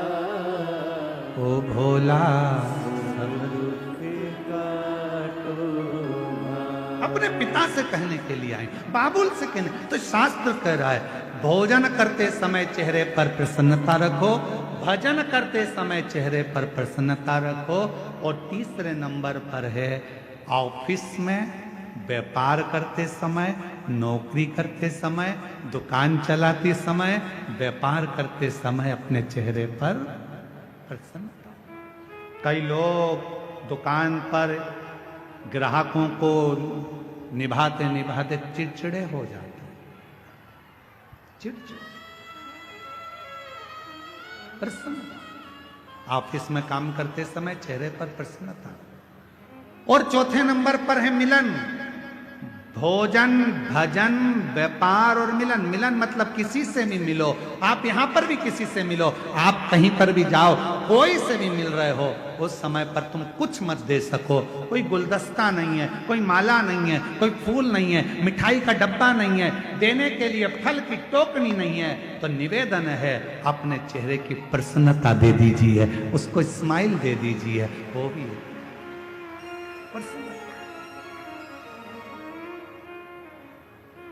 प्रसन्नता। सती मैया ने बस अपने पिता से क्या मांगा था?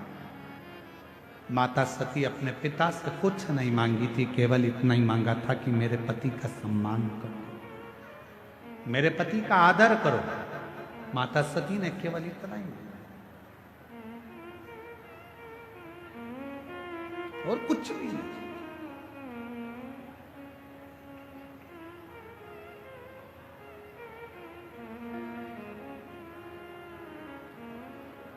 तेरे दरबार की बाबा निराली शान देखी है, तेरे दरबार की बाबा निराली शान देखी है।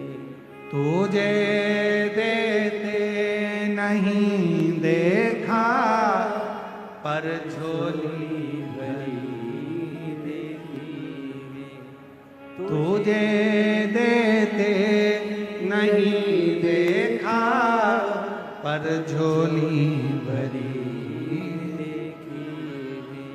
मुख दुनिया मोड़ेगी बाबा तू खेड़ा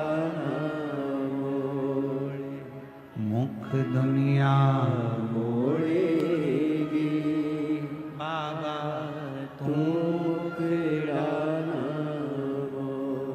मेरी लगी परी तीनों बाबा तू मेरा।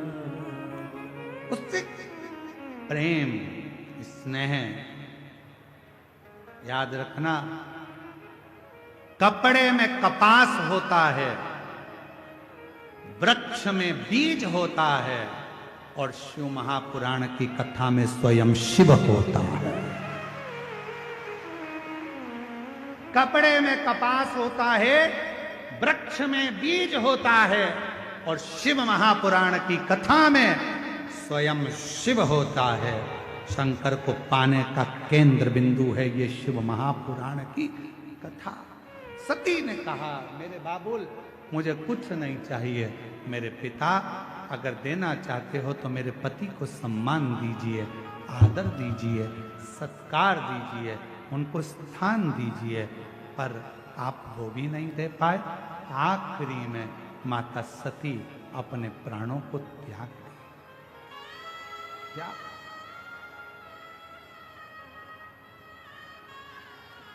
तन पर भगवान शंकर ने अपने कंधे पर माता सती के शव को रख लिया। कंधे पर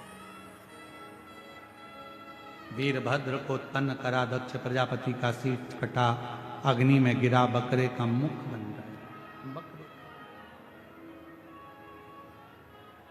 कंधे पर शीश, कंधे पर शरीर, और कंधे पर जब शरीर है, कंधे पर जब शरीर धारण कर रखा था, कंधे पर जब शरीर था, दुनिया के लोगों को लगा कि भगवान नारायण ने अपने सुदर्शन चक्र से माता सती के टुकड़े कर दिए। भगवान नारायण माता सती के टुकड़े नहीं कर पाते, क्योंकि सती के टुकड़े करना बहुत कठिन था। वो सुदर्शन चक्र भगवान नारायण का नहीं था।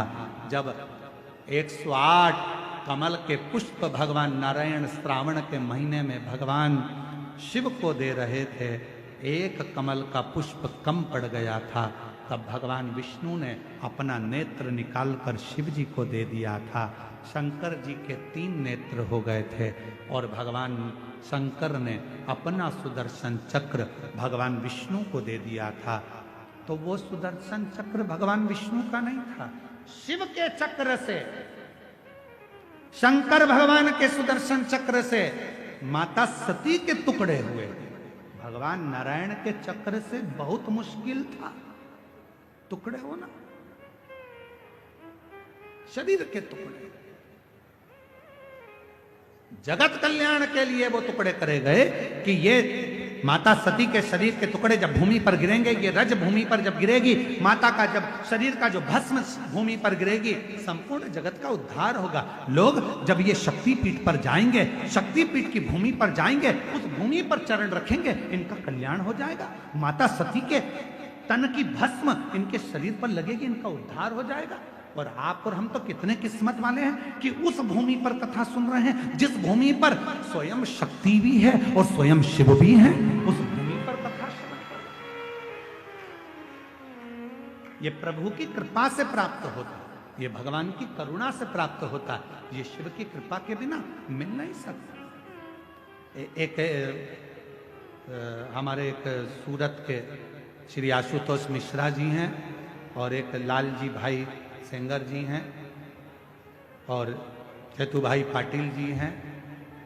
ये जब एक बार कथा लेने के लिए सीहोर आए सूरत से,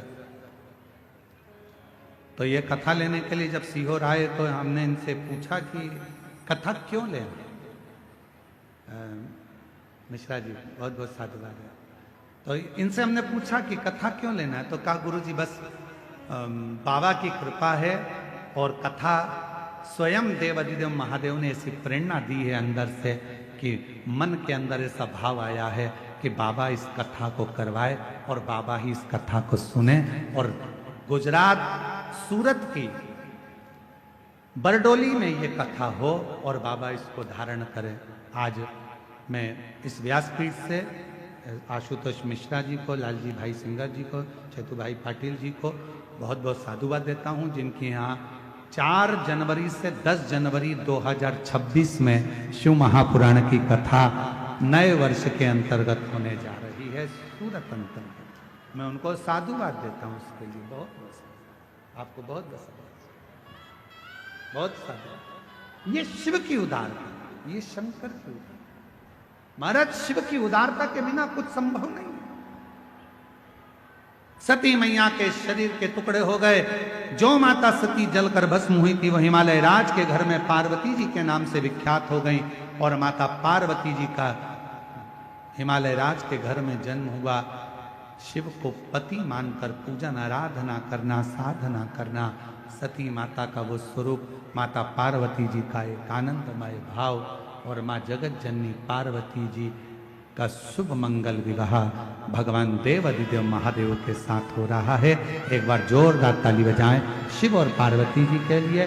भगवान शंकर पार्वती जी पधार रहे हैं, जोरदार ताली बजाकर स्वागत करिएगा शंकर पार्वती के।